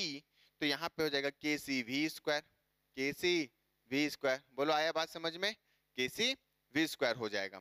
अब अगली कहानी है इनिशियल और फाइनल एनर्जी निकालना। तो ऑब्वियस सी बात है, अगर मैं यहाँ पर ये लिखूं कि इनिशियल एनर्जी जो है वो हमारा 0 है, तो इसमें कोई किसी को दिक्कत होनी भी नहीं चाहिए, भाई चार्ज ही नहीं है, और ठीक है। और फाइनल एनर्जी के वैल्यू की बात करो तो हाफ KC, C की जगह क्या हो जाएगा KC, क्योंकि नया कैपेसिटेंस कितना बन जाएगा K times C, half C V square, half C V square. तो चेंज इन एनर्जी भी आप बता सकते हो, वो सिंपली हाफ CV स्क्वायर है। तो चेंज इन एनर्जी जो है वो है हमारा E final minus E initial equals to half CV square times K, half CV square times K, यही है चेंज एनर्जी। तो अब बस क्या करना है, सब चीज मेरे को पता चल गया, अब इसको पुट इन कर देना है। तो फाइनल आंसर जो आ जाएगा, जो हीट निकलेगा वो निकलेगा work done by battery KCV square है माइनस चेंज इन एनर्जी कितना है half CV square K times में है, तो ये बेसिकली आ जाएगा हमारा KCV स्क्वायर बाई 2। यही हो जाएगा हमारा हीट के फॉर्म में एनर्जी का लॉस, यही है जो हीट लॉस है। बोलो बात समझ में आया, सिंपल सा कहानी इतनी करने आनी चाहिए। जो प्रीवियसली हम लोग सीखे हैं वो विदाउट डाइलेक्ट्रिक था, यहाँ पर ये डाइलेक्ट्रिक के साथ कॉम्बिनेशन है। अब इसमें वेरियस टाइप्स के प्रॉब्लम आपको आस्क करेगा कि इनिशियल कैपेसिटेंस 2C था, अब C है, इनिशियल बैटरी 4 वोल्ट था, अब V 2 वोल्ट है, इनिशियल बैटरी 4 वोल्ट था, अब 1 वोल्ट है, जिससे भी कनेक्ट कर दिया गया है उसके अकॉर्डिंग आप चार्ज फ्लो निकाल सकते हो, जैसा मैंने प्रीवियसली कहा था, सभी का कॉम्बिनेशन देख के, ठीक है। पोलैरिटी बदल भी सकता है, पोलैरिटी नहीं भी बदल सकता है, सेम डिट्टो वही चीजें आएंगी, वही चीजें पूछा जाएगा, तरीका आपको ये पता होना चाहिए, ठीक है। तो इस टाइप का प्रॉब्लम आपको आइडिया देता है कि कैसे हम अप्रोच लेते हैं। इसमें और भी टाइप्स के प्रॉब्लम आते हैं ना, जब इस डाइलेक्ट्रिक को मैं फिक्स नहीं कर दिया हूं, मैं इसको जब इंसर्ट कर रहा हूं तब उसमें क्या क्या चीजें आप में एनर्जी में, चार्ज में, पोटेंशियल डिफरेंस में कमेंट पूछेगा, ठीक है। कमेंट में मतलब आपको क्या लगता है अगर मैं डाइलेक्ट्रिक को ला रहा हूँगा तो चार्ज कैसे बदलेगा, पोटेंशियल डिफरेंस क्या होगा, एनर्जी में क्या चेंजेस आएंगे, या फोर्स बिटवीन द प्लेट्स में क्या चेंज होगा, इस टाइप की कहानी चलती है। ठीक है, तो उसमें भी थोड़े आते हैं ये सब चीजें, एकदम कंपटीशन बेसिस है ना, सब कंपटीशन बेसिस। चलो आगे बढ़ते हैं, ये कॉपी कर लेना सभी लोग।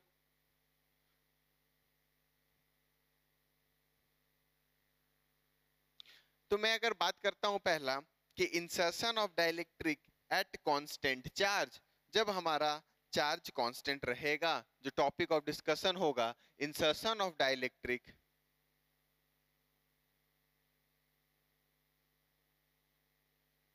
Insertion of dielectric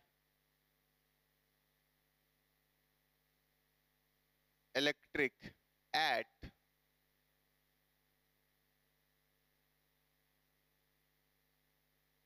constant charge, charge हमारा कांस्टेंट किया गया है, तब क्या चीजें फर्क होती है इंसर्ट करने में डाइलेक्ट्रिक में, insertion of dielectric at constant charge, ये चीज पूछा जाएगा, insertion of dielectric at constant charge. तो देखो कैसे करते हैं, मान लो हमारे पास एक डाइलेक्ट्रिक दिया गया है, ठीक है ना, डाइलेक्ट्रिक बोलते हैं, कैपेसिटर दे दिया, कैपेसिटर दे दिया ऐसा, ये लो मैंने ड्रॉ कर दिया, ये एक सिस्टम है, कैपेसिटर दे दिया। ठीक है, अब इसमें मैं क्या कर रहा हूं, इक्वली शेप एंड साइज का डाइलेक्ट्रिक को इंसर्ट कर रहा है कोई, ऐसा इंसर्शन हो रहा है डाइलेक्ट्रिक, ये डाइलेक्ट्रिक दिया हुआ है।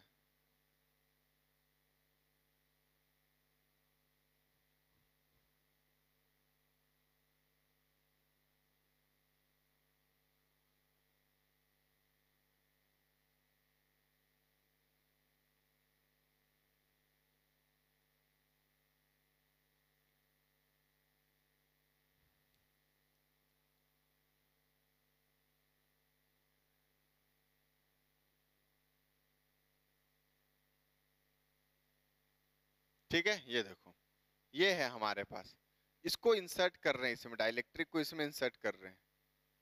ठीक है ऐसा, अब ये इंसर्शन हो रहा है, तो ऑब्वियस सी बात है कि इस कैपेसिटर के प्लेट्स पे इधर हमारा क्या है भाई, प्लस चार्जेस का एक्यूमुलेशन है, और इधर माइनस चार्जेस का एक्यूमुलेशन है, कांस्टेंट चार्ज है। कांस्टेंट चार्ज कहने का मतलब इस सिस्टम को चार्ज करके छोड़ दिया गया है, इस प्लेट्स के, इस कैपेसिटर के प्लेट्स को किसी भी चार्ज करके छोड़ दिया गया, मतलब चार्ज किया गया फिर बैटरी हटा दी गई, तो उस पर चार्ज कहीं भाग नहीं सकता है, वो उस पर बैठा रहेगा चार्ज। ठीक है ना, प्लस क्यू और माइनस क्यू मान लो इस पे दिया गया है, ये जो प्लेट्स हैं सर, इस पे प्लस क्यू चार्ज इधर एक्यूमुलेटेड है, इधर अपोजिट पोलैरिटी का माइनस क्यू है, और इसमें को चार्ज करके बैटरी हटा दी गई, तो वही है कांस्टेंट चार्ज, तो चार्ज इसमें बदलेगा नहीं, और इसमें डाइलेक्ट्रिक जा रहा है, डाइलेक्ट्रिक जा रहा है। ठीक है, स्लोली इंसर्ट कर रहे हैं डाइलेक्ट्रिक को, स्लोली इंसर्ट कर रहे हैं, स्लोली इंसर्टेड। ठीक है, डाइलेक्ट्रिक हमारा स्लोली इंसर्ट हो रहा है इसके अंदर। चलो, तो ये चीजें हैं, तो अगर मैं पूछूंगा कि आपके हिसाब से जब डाइलेक्ट्रिक अंदर जैसे जैसे डाइलेक्ट्रिक अंदर जाएगा तो इसमें क्या क्या चेंजेस आएंगे, मतलब चार्ज क्या रहने वाला है कैपेसिटर का, चार्ज क्या रहने वाला है, दूसरा पोटेंशियल क्या रहने वाला है, तीसरा एनर्जी, एनर्जी पे क्या कमेंट करोगे कि एनर्जी बढ़ेगा घटेगा, एनर्जी ऑफ द प्लेट्स। ठीक है, ये सब पूछा गया, चार्ज क्या होगा, एनर्जी क्या होगा। ठीक है, और अगर देखना चाहो तो force between the plates of the capacitor, इन दोनों के बीच की दूरी डी मान लेना, force between the plates of the capacitor, force between the plates of capacitor, अगर ये पूछा गया तब क्या होगा, मतलब आप बेसिकली इस पे कमेंट कीजिए, तो आपके हिसाब से क्या होगा कि सर चार्ज मेरा बढ़ेगा घटेगा सेम रहेगा, पोटेंशियल बढ़ेगा घटेगा सेम रहेगा, एनर्जी बढ़ेगा घटेगा सेम रहेगा, और force between the plates, force between the plates of the capacitor will going to remain same और डिक्रीज और कांस्टेंट वाली कहानी। ठीक है, इस पे जरा सोच के बनाइए तो जल्दी।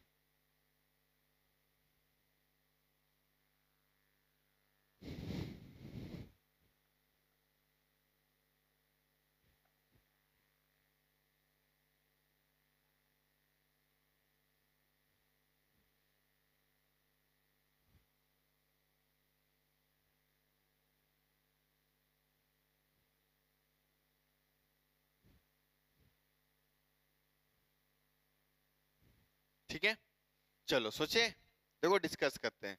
अगर चार्ज की बात करें, चार्ज की, तो सर प्लेट्स को तो फिक्स कर दिया गया है, उस पे चार्ज का कहीं आना जाना नहीं होगा, तो चार्ज हमारा क्या रहने वाला है, चार्ज हमारा सर कांस्टेंट रहने वाला, चार्ज में कुछ नहीं है। तो चार्ज की जहां तक तुम बात करोगे, चार्ज प्लेट्स पे वो कांस्टेंट रहेगा, कांस्टेंट, क्योंकि ये क्या है भाई, रिमेन सेम वाली कहानी ना, चार्ज तो कांस्टेंट रखना ही है, रिमेन्स सेम, चार्ज हमारा सेम रहने वाला, ये कोई नहीं बदलेगा, चार्ज हमारा नहीं बदलेगा। क्यों? क्योंकि सर कांस्टेंट चार्ज पे ही बात करनी है, चार्ज हम बदल नहीं सकते हैं, ठीक है ना। किसी भी मैकेनिज्म से कैपेसिटेंस का एरिया और इस डी के बीच का सेपरेशन को किसी ना किसी तरीके से उसको मेंटेन किया गया है, ताकि जब हम इंसर्ट कर रहे हो तो चार्ज में कोई चेंजेस ना आए। अब वो किस मैकेनिज्म से उसको चेंज नहीं किया जाएगा, वो हमारे थिंक ऑफ एक्ट का बात नहीं है ना। हमें जब क्वेश्चन में दे दिया है कि डाइलेक्ट्रिक के इंसर्शन पे कहानी कीजिए जब चार्ज कांस्टेंट रहेगा, तो चार्ज हमारा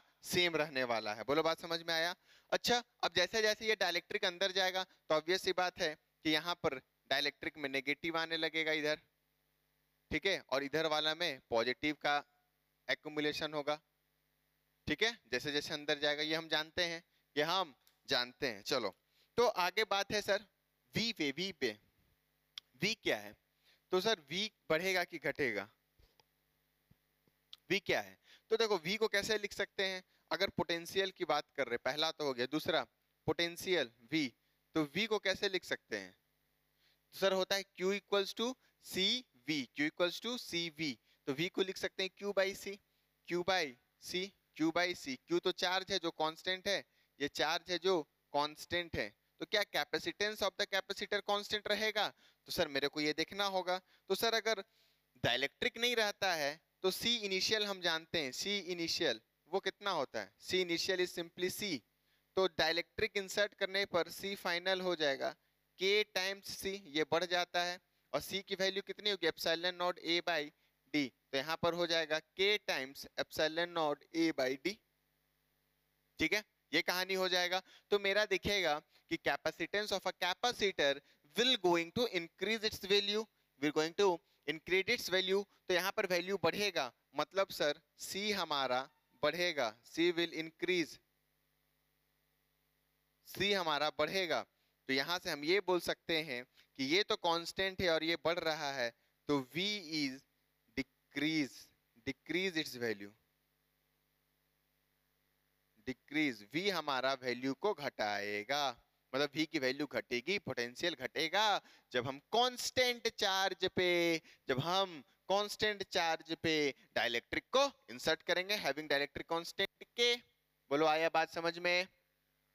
चलो एनर्जी पे बात कर लेते हैं, सिंपल ये सब आता है ना, इसका पार्ट आएगा आपको क्वेश्चन में दे देगा, इस टाइप की चीजें बोलेगा कि V increase, V decrease, V remain same, can not say answer, तो कोई कोई एक हिस्सा देगा, ये पूरा चीज थोड़ी देगा आपको, ठीक है, एनालिसिस आपको देगा, जनरल थिंकिंग वाली। चलो चलो आगे बढ़ते हैं। एनर्जी, एनर्जी, एनर्जी, एनर्जी पे देख लो भाई, एनर्जी तीसरा है हमारा एनर्जी, तो एनर्जी, तो एनर्जी होता क्या है सर, वो होता है हाफ सी वी स्क्वायर, और इसको लिख सकते हो half Q square C, sorry half Q square by C, ठीक है, और भी लिख सकते हैं हम, यही दो लिखे हैं फॉर्म।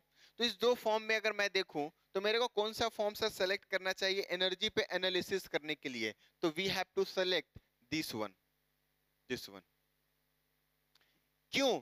क्योंकि इस पर्टिकुलर फॉर्म में अगर मैं एनर्जी की बात करूं तो मैं लूंगा Q square by two C, because Q हमारा सर कांस्टेंट हो जाएगा, ये चेंज नहीं होने वाला है, सेम कांस्टेंट। तो अगर मेरा कैपेसिटेंस बढ़ेगा कि घटेगा उस पे अगर मैं बात कर लूंगा तो मेरा आंसर भी आ जाएगा। तो यहाँ पर दिख रहा है C क्या हो रहा है सर, बढ़ रहा है, since C is increasing its value, तो यहाँ से मैं बोल सकता हूँ energy will going to decrease its value, energy घटेगा, एनर्जी घटेगी। बोलो बात समझ में आया? Energy between the plates of the capacitor will going to decrease its value. Simply देखो मेरे को एक तो कांस्टेंट दिखेगा ना, यहाँ पे ले लोगे तो C भी बदल रहा है, V भी बदल रहा है, तो हम कैसे कमेंट करेंगे, क्या करेंगे, एक बढ़ रहा है एक घट रहा है, तो इसीलिए हम ऐसा फॉर्मेट को चूज करते हैं एनर्जी में जिससे हमें एक चीज फिक्स्ड हो जाए और हम आसानी से एनालिसिस कर सकें। तो इस पर्टिकुलर केस में क्यू स्क्वायर टू सी में हमारा ये फिक्स्ड हो जाने वाला है, तो हम यूज कर लेंगे इसको, यूज कर लेंगे इसको। चलो चलो आगे बढ़ो। लास्ट क्या, फोर्स बिटवीन द प्लेट्स, जरा बताना तो। फोर्स बिटवीन द प्लेट्स, एक ये प्लेट का मान लो लेता हूं, किसी भी एक प्लेट का फोर्स एनालिसिस करो। तो अगर मैं एक प्लेट पकड़ूं फोर्स के लिए, फोर्स, ठीक है, ये वाली चीज, एक प्लेट मान लो मैं कैपेसिटर का ऐसे पकड़ लिया, सर इस पे फोर्स कितना लग रहा है आप जरा बताओ, यही पूछा गया फोर्स। तो इस पे चार्ज जो है हमारा प्लस प्लस है, इस पे चार्ज हमारा प्लस प्लस है, तो इस पे मैंने प्लस प्लस चार्ज दे दिया इस प्लेट्स पे, ठीक है। तो इसके कारण जो इलेक्ट्रिक फील्ड की वैल्यू है वो इधर है, एक एक एक के कारण वो कितना है, सिग्मा बाई 2 एप्सिलॉन नॉट है, सिग्मा बाई 2 एप्सिलॉन नॉट, एक के कारण, नेट नहीं बोल रहा हूँ, इस प्लेट के कारण। अगर एक लेयर ऑफ चार्ज है उसके कारण इलेक्ट्रिक फील्ड की value sigma by 2 epsilon not, बोलो आया बात समझ में? हम लोगों ने ये सब जान के रखा है, पीछे की चीजें भूलने नहीं, सिग्मा बाई 2 एप्सिलॉन नॉट। अब अगर ये सिग्मा बाई 2 एप्सिलॉन नॉट है, तो अगर मैं फोर्स की बात करूं, ये है क्या, ये इलेक्ट्रिक फील्ड है, ये इलेक्ट्रिक फील्ड है, तो फोर्स जो होगा वो Q टाइम्स E होगा, तो Q times sigma by 2 epsilon naught. तो Q को लिख सकते हैं sigma times A, sigma times A, और ये सिग्मा बाई 2 एप्सिलॉन नॉट। तो simply we are getting here at a sigma square by A 2 epsilon naught, sigma square by A 2 epsilon naught, मतलब force इतना आ रहा है, ठीक है। सिग्मा बाई 2 एप्सिलॉन नॉट ही क्यों होगा, ये समझ में आ रही है ना? आप इसको देख भी सकते हो, इसको आप देख भी सकते हो, इसमें कोई दिक्कत वाली बात नहीं है, ठीक है। आपको दिखेगा कि ये वाली जो चार्ज है और ये वाली जो चार्ज है, इसके कारण इलेक्ट्रिक फील्ड तो जीरो हो जाने वाला है इस प्लेट पे, इसके कारण इलेक्ट्रिक फील्ड जीरो होने वाला है, इसके कारण जीरो होने वाला है, ठीक है। जो भी हमारा बचेगा वो इसी के कारण बचेगा, क्यों, क्योंकि इसके कारण जीरो, इसके कारण जीरो। यहाँ पे इलेक्ट्रिक फील्ड क्या लिखो, electric field due to sigma this, electric field due to sigma this, electric field due to sigma this, derivation में हम लोग लिखे हैं। तो ये वाला और ये वाला के कारण फील्ड हमारा जीरो हो जाने वाला है सिंपली। तो बचेगा कौन, बस इसके कारण बचेगा, तो उसी को मैंने बस डायरेक्ट लिख दिया हूँ सिग्मा बाई 2 एप्सिलॉन नॉट। हमने डेरिवेशन में ये देख के रखा है ना, ये कैसे लिखते हैं electric field, net electric field at point A point B, जो भी ये सब, तो सिग्मा बाई 2। अब यहाँ पर देखो हमारा सर प्लेट एरिया नहीं बदलने वाला, सिग्मा सरफेस चार्ज डेंसिटी, मतलब जो चार्ज है वो बदलने वाला नहीं है, तो एप्सिलॉन नॉट कांस्टेंट है, 2 कांस्टेंट है, तो बेसिकली ये फोर्स जो है हमारा ये क्या है, कांस्टेंट है। मतलब आप डाइलेक्ट्रिक इंसर्ट करो तो भी इसमें कोई फर्क पड़ने वाला नहीं है, बोलो बात समझ में आ रहा है? तो फोर्स जो है वो सर सेम ही रहेगा, जैसा पहले था वैसा फाइनल भी रहेगा सेम, नो चेंज होगा फोर्स में, बोलो क्लियर है ना? ध्यान से समझना है। तो ये सब चीजों पे आपसे पूछा जाएगा। अब इसमें भर भर के वैरायटी भी देगा आपको, ठीक है, कि D को 2D कर देगा, कैपेसिटेंस 4C कर देगा, बैटरी को 2V कर देगा, चार्ज को वेरिएबल करेगा, इस चार्ज को कांस्टेंट ही रखेगा, ठीक है, उस टाइप की चीजों पे बात करेगा। आई होप ये आपको समझ में आ गया होगा, ठीक है। इलेक्ट्रिक फील्ड लिखने आना चाहिए, इलेक्ट्रिक फील्ड नहीं लिखने आएगा तो दिक्कत है, ठीक है। चलो इसको रब करते हैं।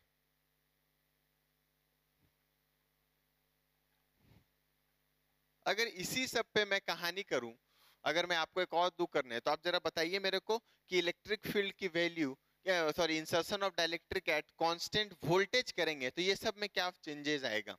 कांस्टेंट वोल्टेज पे मैं बात करता हूं, तो कांस्टेंट वोल्टेज में मैं क्या देता हूं आपको, देखिए insertion of insertion of insertion of dielectric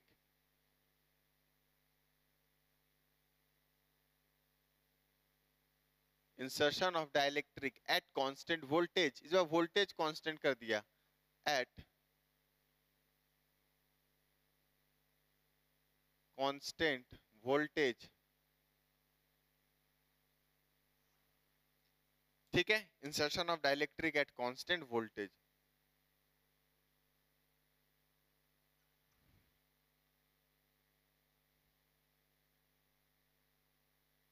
ऐसा वोल्टेज कांस्टेंट है तो बताइएगा तो मेरे को क्या होगा, जरा सोचिए जल्दी।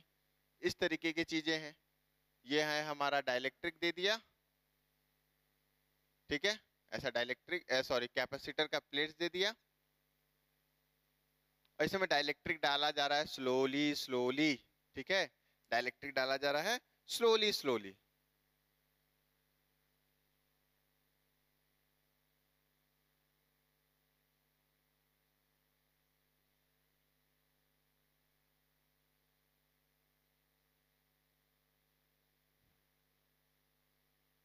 ऐसा,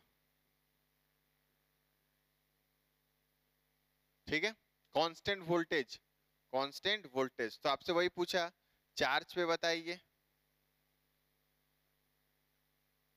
वोल्टेज पे बताइए, मतलब पोटेंशियल, फिर कैपेसिटेंस तो बताना ही है, कैपेसिटेंस पे भी, और इस बार एक और है एनर्जी, ठीक है। इस सब पे आप बताइए, आपको क्या लगता है, इस सब पे बताइए आप जल्दी। कांस्टेंट वोल्टेज है, कांस्टेंट वोल्टेज है, ठीक है, जल्दी जल्दी करना है सभी को।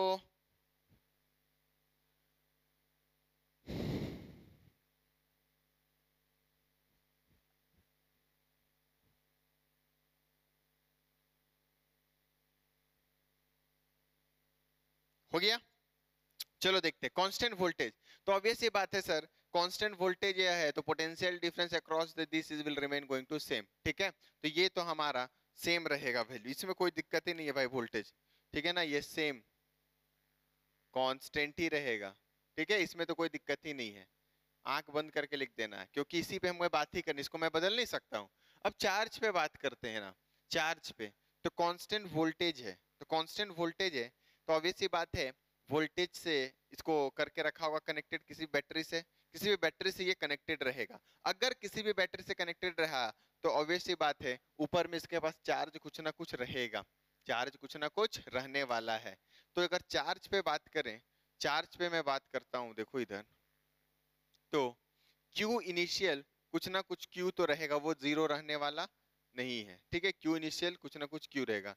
तो Q फाइनल कितना रहेगा, तो CV, और Q फाइनल कितना हो जाएगा, Q initial Q times V ना, Q इक्वल्स टू CV लिखेंगे, ठीक है, Q इक्वल्स टू CV, क्योंकि बैटरी इस बार है ना वो कांस्टेंट।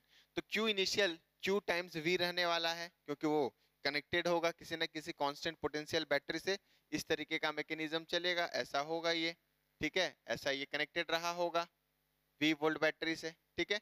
तो चार्ज कितना हो जाएगा उस पे Q, तो Q की वैल्यू कितनी होगी, सॉरी Q की वैल्यू होगी CV, Q की वैल्यू CV, और Q फाइनल भी होगा CV। तो यहाँ पर C, जब ये डाइलेक्ट्रिक को इंसर्ट कर देंगे तो ये हो जाएगा K टाइम CV, ये C की वैल्यू किस में चली जाएगी, K टाइम CV में चली जाएगी, और इनिशियल तो CV रहने ही वाला है।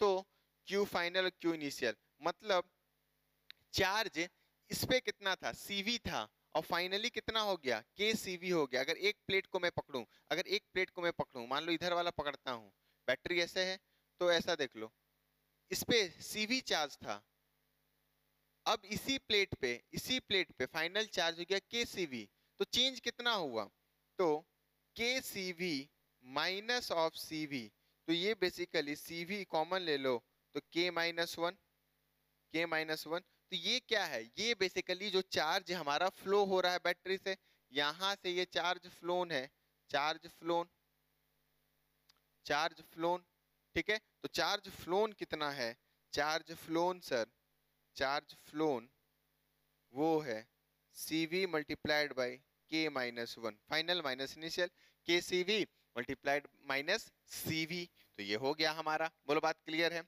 तो क्या हुआ, चार्ज, चार्ज सर हमारा बढ़ गया ना, चार्ज विल इंक्रीज, चार्ज हमारा बढ़ा ना, K टाइम्स हो गया, तो चार्ज पे अगर कमेंट करोगे तो इंक्रीजेस, इंक्रीजेस, और कितना चार्ज बढ़ा है बैटरी से हम ये लिख सकते हैं, बोलो क्लियर है, बात समझ में आ रही, एकदम इत्मीनान से समझा रहा हूँ, आराम से समझा रहा हूँ। तो ये हो गया कैपेसिटेंस, कैपेसिटेंस तो ऑब्वियस सी बात है ना, कैपेसिटेंस की अगर बात कर लो आप, कैपेसिटेंस कैपेसिटेंस पे अगर बात कर लो तो सिंपली हो जाएगा क्या, सी इनिशियल तो भाई सी ही है, तो सी फाइनल हो जाएगा के टाइम सी, तो this will going to increase its value. Energy, energy पे कर लो, तो आई होप ये आपने भी करके रखा होगा एनर्जी पे। इस बार एनर्जी क्या लेंगे, इस बार एनर्जी क्या लेंगे सर, वी कांस्टेंट है, वी कांस्टेंट है, तो क्या चार्ज कांस्टेंट है, नहीं सर चार्ज कांस्टेंट नहीं है, ठीक है चार्ज कांस्टेंट नहीं है। तो अगर चार्ज कांस्टेंट नहीं है तो obviously we have to take the relation of half C V square, half C V square, तो एनर्जी के लिए मैं यूज करूंगा हाफ सी वी स्क्वायर। तो E initial, E initial simply है हाफ सी वी स्क्वायर, और E final आपको दिख रहा होगा half of K time C V square, मतलब ये K times of half C V square हो गया है भाई, ठीक है। तो ये क्या हो गया है, energy will increase, energy increases, energy increases, energy बढ़ गया है, ठीक है एनर्जी बढ़ गया है। बोलो बात क्लियर है। यहाँ पे वर्क डन बाय बैटरी भी आप बात कर सकते हो, क्योंकि चार्ज फ्लोन अगर आप निकाल लिए हो तो देख लो, वर्क डन बाय बैटरी आप नहीं बता सकते हो, अगर पूछ लिया तो वर्क डन बाय बैटरी भी बता सकते हो, बैटरी ने कितना कार्य करा, तो बैटरी ने कितना कार्य करा, वर्क डन बाय बैटरी अगर पूछ लिया तो देखो charge phloem CV multiplied by के माइनस वन इंटू वी, तो ये हो गया CV स्क्वायर मल्टीप्लाइड बाय के माइनस वन, यही तो है वर्क डन बाय बैटरी। अब जो भी माइक्रो जूल मिली जूल जितना है वो आपको लिख देना है। बोलो आया कि नहीं आया, ठीक है हो गया। तो ऐसे हम चीजों को कर सकते हैं। तो ये है हमारा insertion of dielectric at constant voltage, और इस पे कहानी आपको करनी आनी चाहिए जो मैंने आपको लिखवाया है, ठीक है हो गया है ना। चलो रब करते हैं इसे। तो ये है भाई, चीजें समझ में आनी चाहिए। आगे बढ़ते हैं। ऐसा कभी कभी सिचुएशन हमारे पास मिलता है जहां पर डाइलेक्ट्रिक को कंप्लीटली इंसर्ट नहीं किया जाता है, वो पार्शियली इंसर्टेड भी रहता है। Dielectric is not inserted completely, partial dielectric insert रहेगा, तब कैसे सर कहानी करेंगे, ये भी तो बात है, ये भी तो बात है, ठीक है पार्शियल। तो पार्शियल का फॉर्मूला आपको मैं दे रहा हूं, उसको याद रखिएगा, तो चीजें आसान होंगी, चीजें आसान हो जाएंगी। तो देखो क्या है, when capacitor is partially filled with dielectric को देखते हैं। When capacitor is partially filled with dielectric, when capacitor is partially filled with dielectric, ठीक है। when capacitor is partially filled with dielectric, partially मतलब कम फील्ड है, फुल्ली फील्ड नहीं है, ठीक है इस टाइप की चीजें हैं। तो कैसा है देखो सिस्टम कैसा बनेगा, ऐसा है देखो, ये तो भाई हमारा कैपेसिटर हो गया, ठीक है कैपेसिटर, इसके अक्रॉस ये जो भी है, यहां पर मैंने डाइलेक्ट्रिक इंसर्ट कर दिया, डाइलेक्ट्रिक इंसर्ट कर दिया है, और वो पार्शियली है, ठीक है वो पार्शियली है, ऐसा इस तरीके से ये इंसर्टेड है। ये देखो डाइलेक्ट्रिक, डाइलेक्ट्रिक कांस्टेंट के है, ऑब्वियस सी बात है डाइलेक्ट्रिक कांस्टेंट के है, ऐसा ठीक है। दिया क्या है, दिया ये है कि इस डाइलेक्ट्रिक का ये टोटल डिस्टेंस तो डी है, टोटल डिस्टेंस हमारा डी है बिटवीन द प्लेट्स, ये थिकनेस इसका टी है, थिकनेस टी है, यहां से ये दूरी मान लो ये एक्स है, ये एक्स है, तो ये दूरी कितना हो जाएगा क्या बता सकते हो, तो D D minus T minus x हो जाएगा ये दूरी, ठीक है ऐसा बात समझ में आ रही है। तो अब इसका पूछा capacitance, when dielectric is partially filled with capacitor, तो इसका बताना कैपेसिटेंस इस सिस्टम का क्या होगा। तो लिखते हैं ना, लिखते हैं उसमें कोई दिक्कत नहीं है। तो सी निकालना है, सी मेरे को निकालना है, सी निकालना है। तो ऑब्वियस सी बात है अगर यहाँ पर देखोगे तो जो भी ये चार्जेस यहाँ पर है ये प्लस है, ठीक है और इधर ये माइनस एक्यूमुलेटेड होंगे, अंदर में प्लस फिर माइनस, तो हमें क्या दिखेगा, इलेक्ट्रिक फील्ड ऐसे जाते हुए दिखेगी ना, इलेक्ट्रिक फील्ड तो ऐसे ही दिखेगी।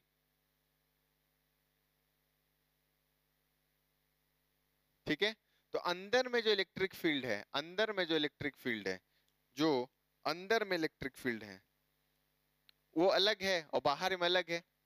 बाहर वाला जो इलेक्ट्रिक फील्ड है वो कितना है, सिग्मा बाई एप्सिलॉन नॉट है, सिग्मा बाई एप्सिलॉन नॉट हमने देखा है। और अंदर में जो इलेक्ट्रिक फील्ड होती है डाइलेक्ट्रिक के अंदर वो थोड़ी घट जाती है। डाइलेक्ट्रिक के अंदर जो इलेक्ट्रिक फील्ड होती है वो sigma by epsilon not times 1/k, 1/k रहता है, ये घट जाता है 1/k फैक्टर से। ठीक है, ये होती है इलेक्ट्रिक फील्ड। तो अगर मेरे को देखा जाए तो अलग अलग पोटेंशियल बटा है यहाँ पर, इसके क्रॉस जो बटा वो बटा V1, इसके क्रॉस बटा V2 और इसके क्रॉस बटा V3। ठीक है, ऐसा अलग अलग पोटेंशियल बटा। तो मैं क्या लिख सकता हूँ, जो टोटल पोटेंशियल होगा वो होगा V1 plus V2 plus V3 के बराबर। तो V1 की वैल्यू लिखूं तो ईडी V1 कितना हो जाएगा, E टाइम्स डी। तो E कितना है जरा बताना V1 के लिए, तो V1 के लिए सर E है सिग्मा बाई एप्सिलॉन नॉट और D की वैल्यू है x। ठीक है, V2 V2 सर ये है, V2 की है sigma by K times epsilon not और ये है थिकनेस T। V3 कितना है, V3 के इलेक्ट्रिक फील्ड है sigma by epsilon not times D minus T minus x।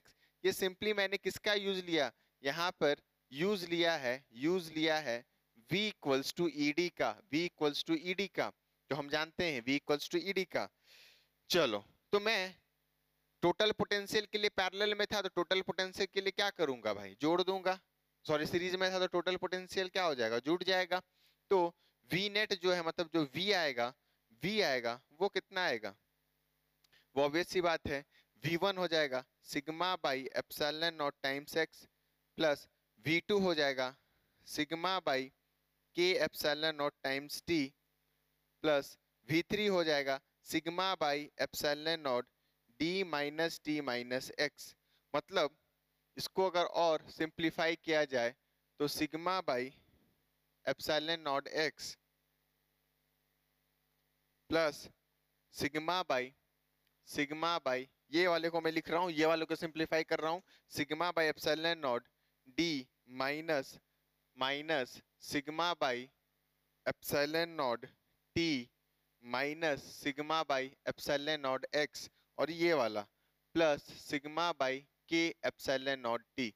तो यहाँ से x तो कट गया, तो जो v बचा वो कितना बचा जरा बताना। तो v बच रहा है सिग्मा बाई एप्सिलॉन नॉट, अगर आप कॉमन ले लो तो बचेगा टी बाई के minus D minus T. I hope यही बच रहा है, टी बाई के माइनस डी माइनस टी। तो यहां से मैं क्या लिख सकता हूं, कैपेसिटेंस Q कितना है, चार्ज कितना होगा सर, Q की वैल्यू कितनी होगी, Q की वैल्यू होगी सिग्मा A। Q की वैल्यू कितनी होगी सिग्मा A, तो सिग्मा कितना होगा, सिग्मा तो सिग्मा ही रहेगा, तो Q की वैल्यू ये होगी। अब मेरे को पता है capacitance C equals to sir Q by V लिख दो, C equals to Q by V लिख दो और इसकी वैल्यू जरा आप पुट करो, इसकी वैल्यू पुट करो और सॉल्व करो तो कितना आता है, C equals to Q by V में सर Q है हमारा सिग्मा A और V है हमारा सिग्मा बाई एप्सिलॉन और D minus T by K। तो यहाँ पे यूज करो, ठीक है, जल्दी यूज करो। तो यहाँ पे अगर पुट कर देंगे वैल्यू तो कितना आ जाएगा, सिंपली आ जाएगा sigma times A upon sigma by epsilon not और ये कितना हो जाएगा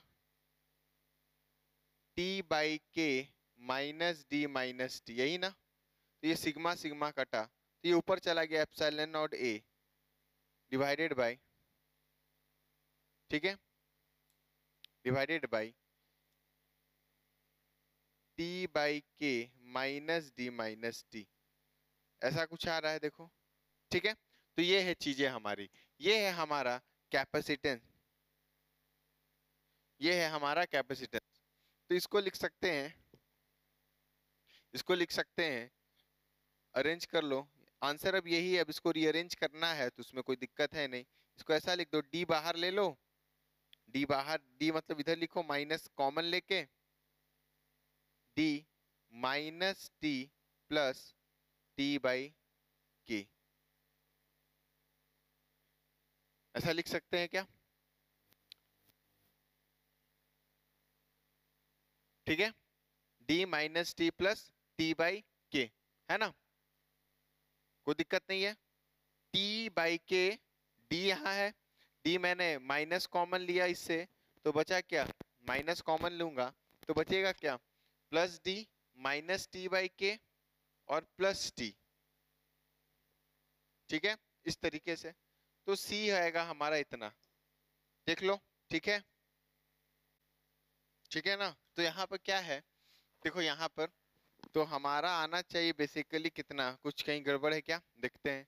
ये है sigma by epsilon not D, तो ठीक है, sigma by epsilon not common हो गया, तो टी बाई के, टी बाई के, तो यहाँ से टी बाई के आ गया सर, ये प्लस डी होगा, ये भाई ये प्लस डी होगा, यहाँ पे प्लस है ना, प्लस डी माइनस टी, ये हो जाएगा प्लस डी, तो ये हो जाएगा प्लस डी। तो फाइनली जो हो जाएगा C equals to epsilon not A divided by D minus T plus T by K. अब ये आ गया ना, ठीक है, ये यहाँ पे प्लस होता ये वाला, तो ये हो गई चीजें, C equals to epsilon not A D minus T plus T by K. तो ये है हमारा, बात समझ में आ गया है, ये है हमारा, ठीक है, डाइलेक्ट्रिक की वैल्यू, डाइलेक्ट्रिक की सॉरी कैपेसिटेंस की वैल्यू जब हमारा पार्शियली फील्ड होगा, पार्शियली फील्ड होगा। तो ये चीजें आपको आनी चाहिए, ये चीजें आपको आनी चाहिए। कॉपी कर लो जल्दी, कॉपी कर लो, हो गया, ठीक है। चलो, तो अगर इसी में तुम फुल्ली फील्ड कर दोगे ना कैपेसिटर, तो टी की वैल्यू क्या रख दोगे, देखो तो, अगर फुल्ली फील्ड है थिकनेस, तो फुल्ली फील्ड के लिए क्या लिखोगे, फुल्ली फील्ड, फुल्ली फील्ड अगर डाइलेक्ट्रिक है तो लिख दोगे सिंपली टी की वैल्यू सर डी के बराबर हो जाएगी। तो देखो तो कैपेसिटेंस आ रहा उतना, C equals to epsilon not A, C equals to epsilon not A divided by D minus D plus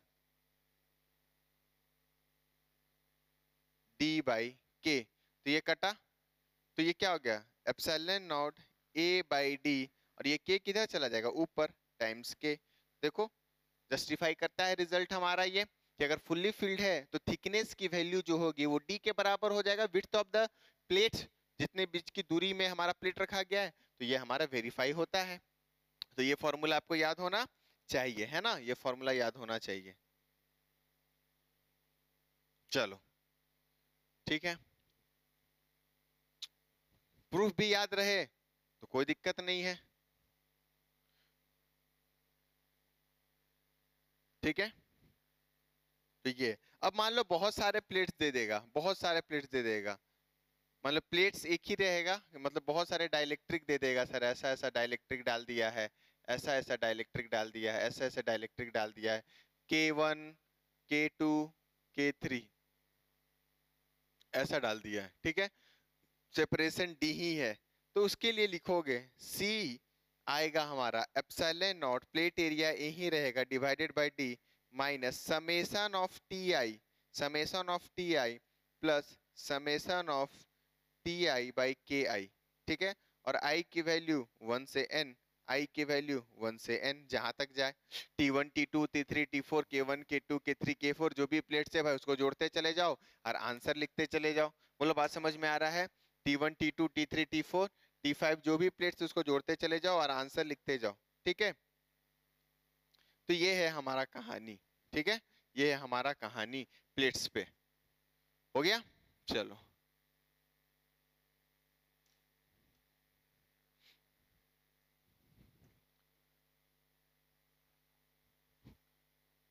इसी में अगर मैं इस टाइप का अरेंजमेंट दूं तो क्या होगा जरा बताना, तो सारी चीजें हो जाएंगी। अगर हमारे पास इस तरीके का है कॉम्बिनेशन, ऐसा है, देखो तुरंत देखो फटाफट, ऐसा कॉम्बिनेशन है, मान लो हमारे पास इस तरीके का प्लेट्स है,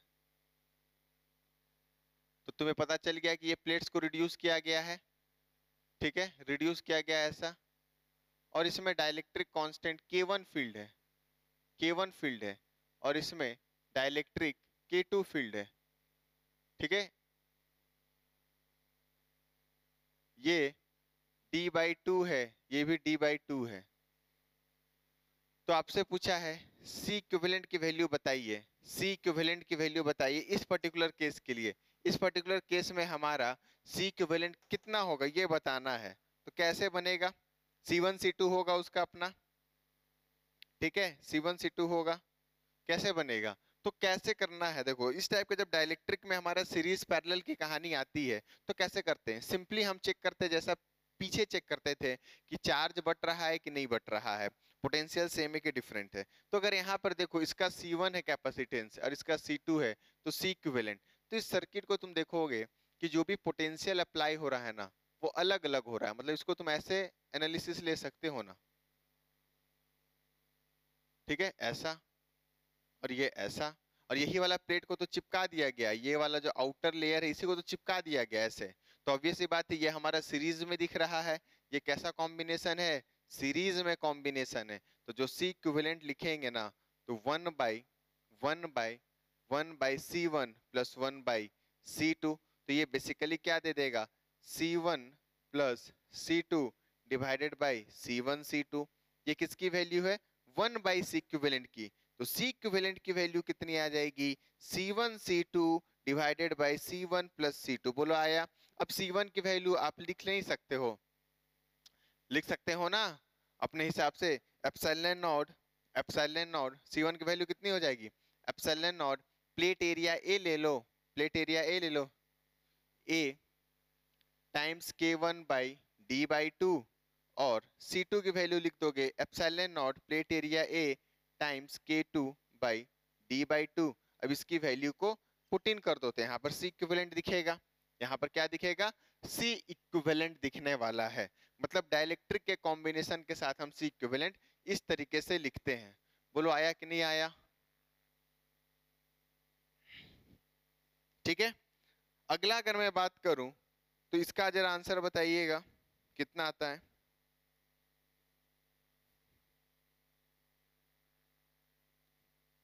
इसका आंसर बताइएगा कितना आता है, ठीक है। देखो हमारे पास मान लो ऐसा दिया हुआ है प्लेट, इस बार ऐसे दिए है ना, ऐसा दिया हुआ है,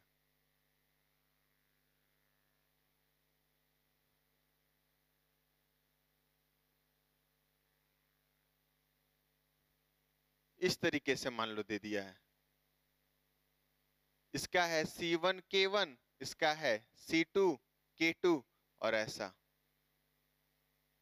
तो C इक्विवेलेंट जरा बताइए तो इस पर्टिकुलर केस में C इक्विवेलेंट कैसा दिखेगा। तो आपको दिख रहा होगा कि ऊपर जो प्लेट फॉर्म हो रहा है, ऊपर जो प्लेट फॉर्म हो रहा है वो कुछ ऐसा है, ठीक है, ऊपर वाला बात समझ में आ रहा है, इस तरीके का चीज है, सॉरी ऐसा नहीं, ऐसा है, इस तरीके का चीज है, और नीचे है जो कुछ ऐसा है। तो यहाँ पर ये जो पोटेंशियल अप्लाई है, ये दोनों प्लेट में ऊपर वाले लेयर में और नीचे वाले लेयर में जो पोटेंशियल अप्लाई किया गया है वो कैसा किया गया है, सेम किया गया है, सेम किया गया। मतलब इसको अगर आप बनाओगे तो ये कुछ ऐसा सिस्टम में आपको दिखने वाला है, इस तरीके का। ये ऊपर है हमारा C1 K1 और नीचे है हमारा C2 K2। तो हम ऑब्वियस सी बात है कि C1 एंड C2 किसमें है, पैरेलल में है। तो यहां से लिख देंगे C इक्विवेलेंट की वैल्यू C1 प्लस C2, तो ये कितना हो जाएगा, C1 प्लस C2 ही हो जाएगा। और हम C1 की वैल्यू लिख सकते हैं epsilon not A times K1 by plate area कितना है, ये तो टोटल डी ही रहेगा ना, ये टोटल क्या रहने वाला है, ये डी ही रहने वाला है, इसमें कोई चेंज नहीं होगा, ठीक है। तो ये डी ही रहेगा। और C2 कितना हो जाएगा जब बताना, एप्सिलॉन नॉट A K2/D। इस तरीके से चीजें चलेंगी। तो ये है हमारा, है ना, प्लेट्स इसमें ऐसे था आधा आधा में, इस बार ऐसे ऐसे है। तो सीरीज और पैरेलल भी हमें कहानी करने आनी चाहिए। अब इसका कॉम्बिनेशन देगा सीरीज सीरीज के साथ पैरेलल, पैरेलल पैरेलल के साथ सीरीज। तो ये है हमारा डाइलेक्ट्रिक का जब हम सीरीज और पैरेलल कॉम्बिनेशन देखेंगे। बोलो बात समझ में आ रहा है? तो इस तरीके से सारी चीजें हमारी होती हैं, इस तरीके से हम अप्रोच करते हैं। ठीक है, हो गया? चलो ध्यान से इसको कॉपी कर लो।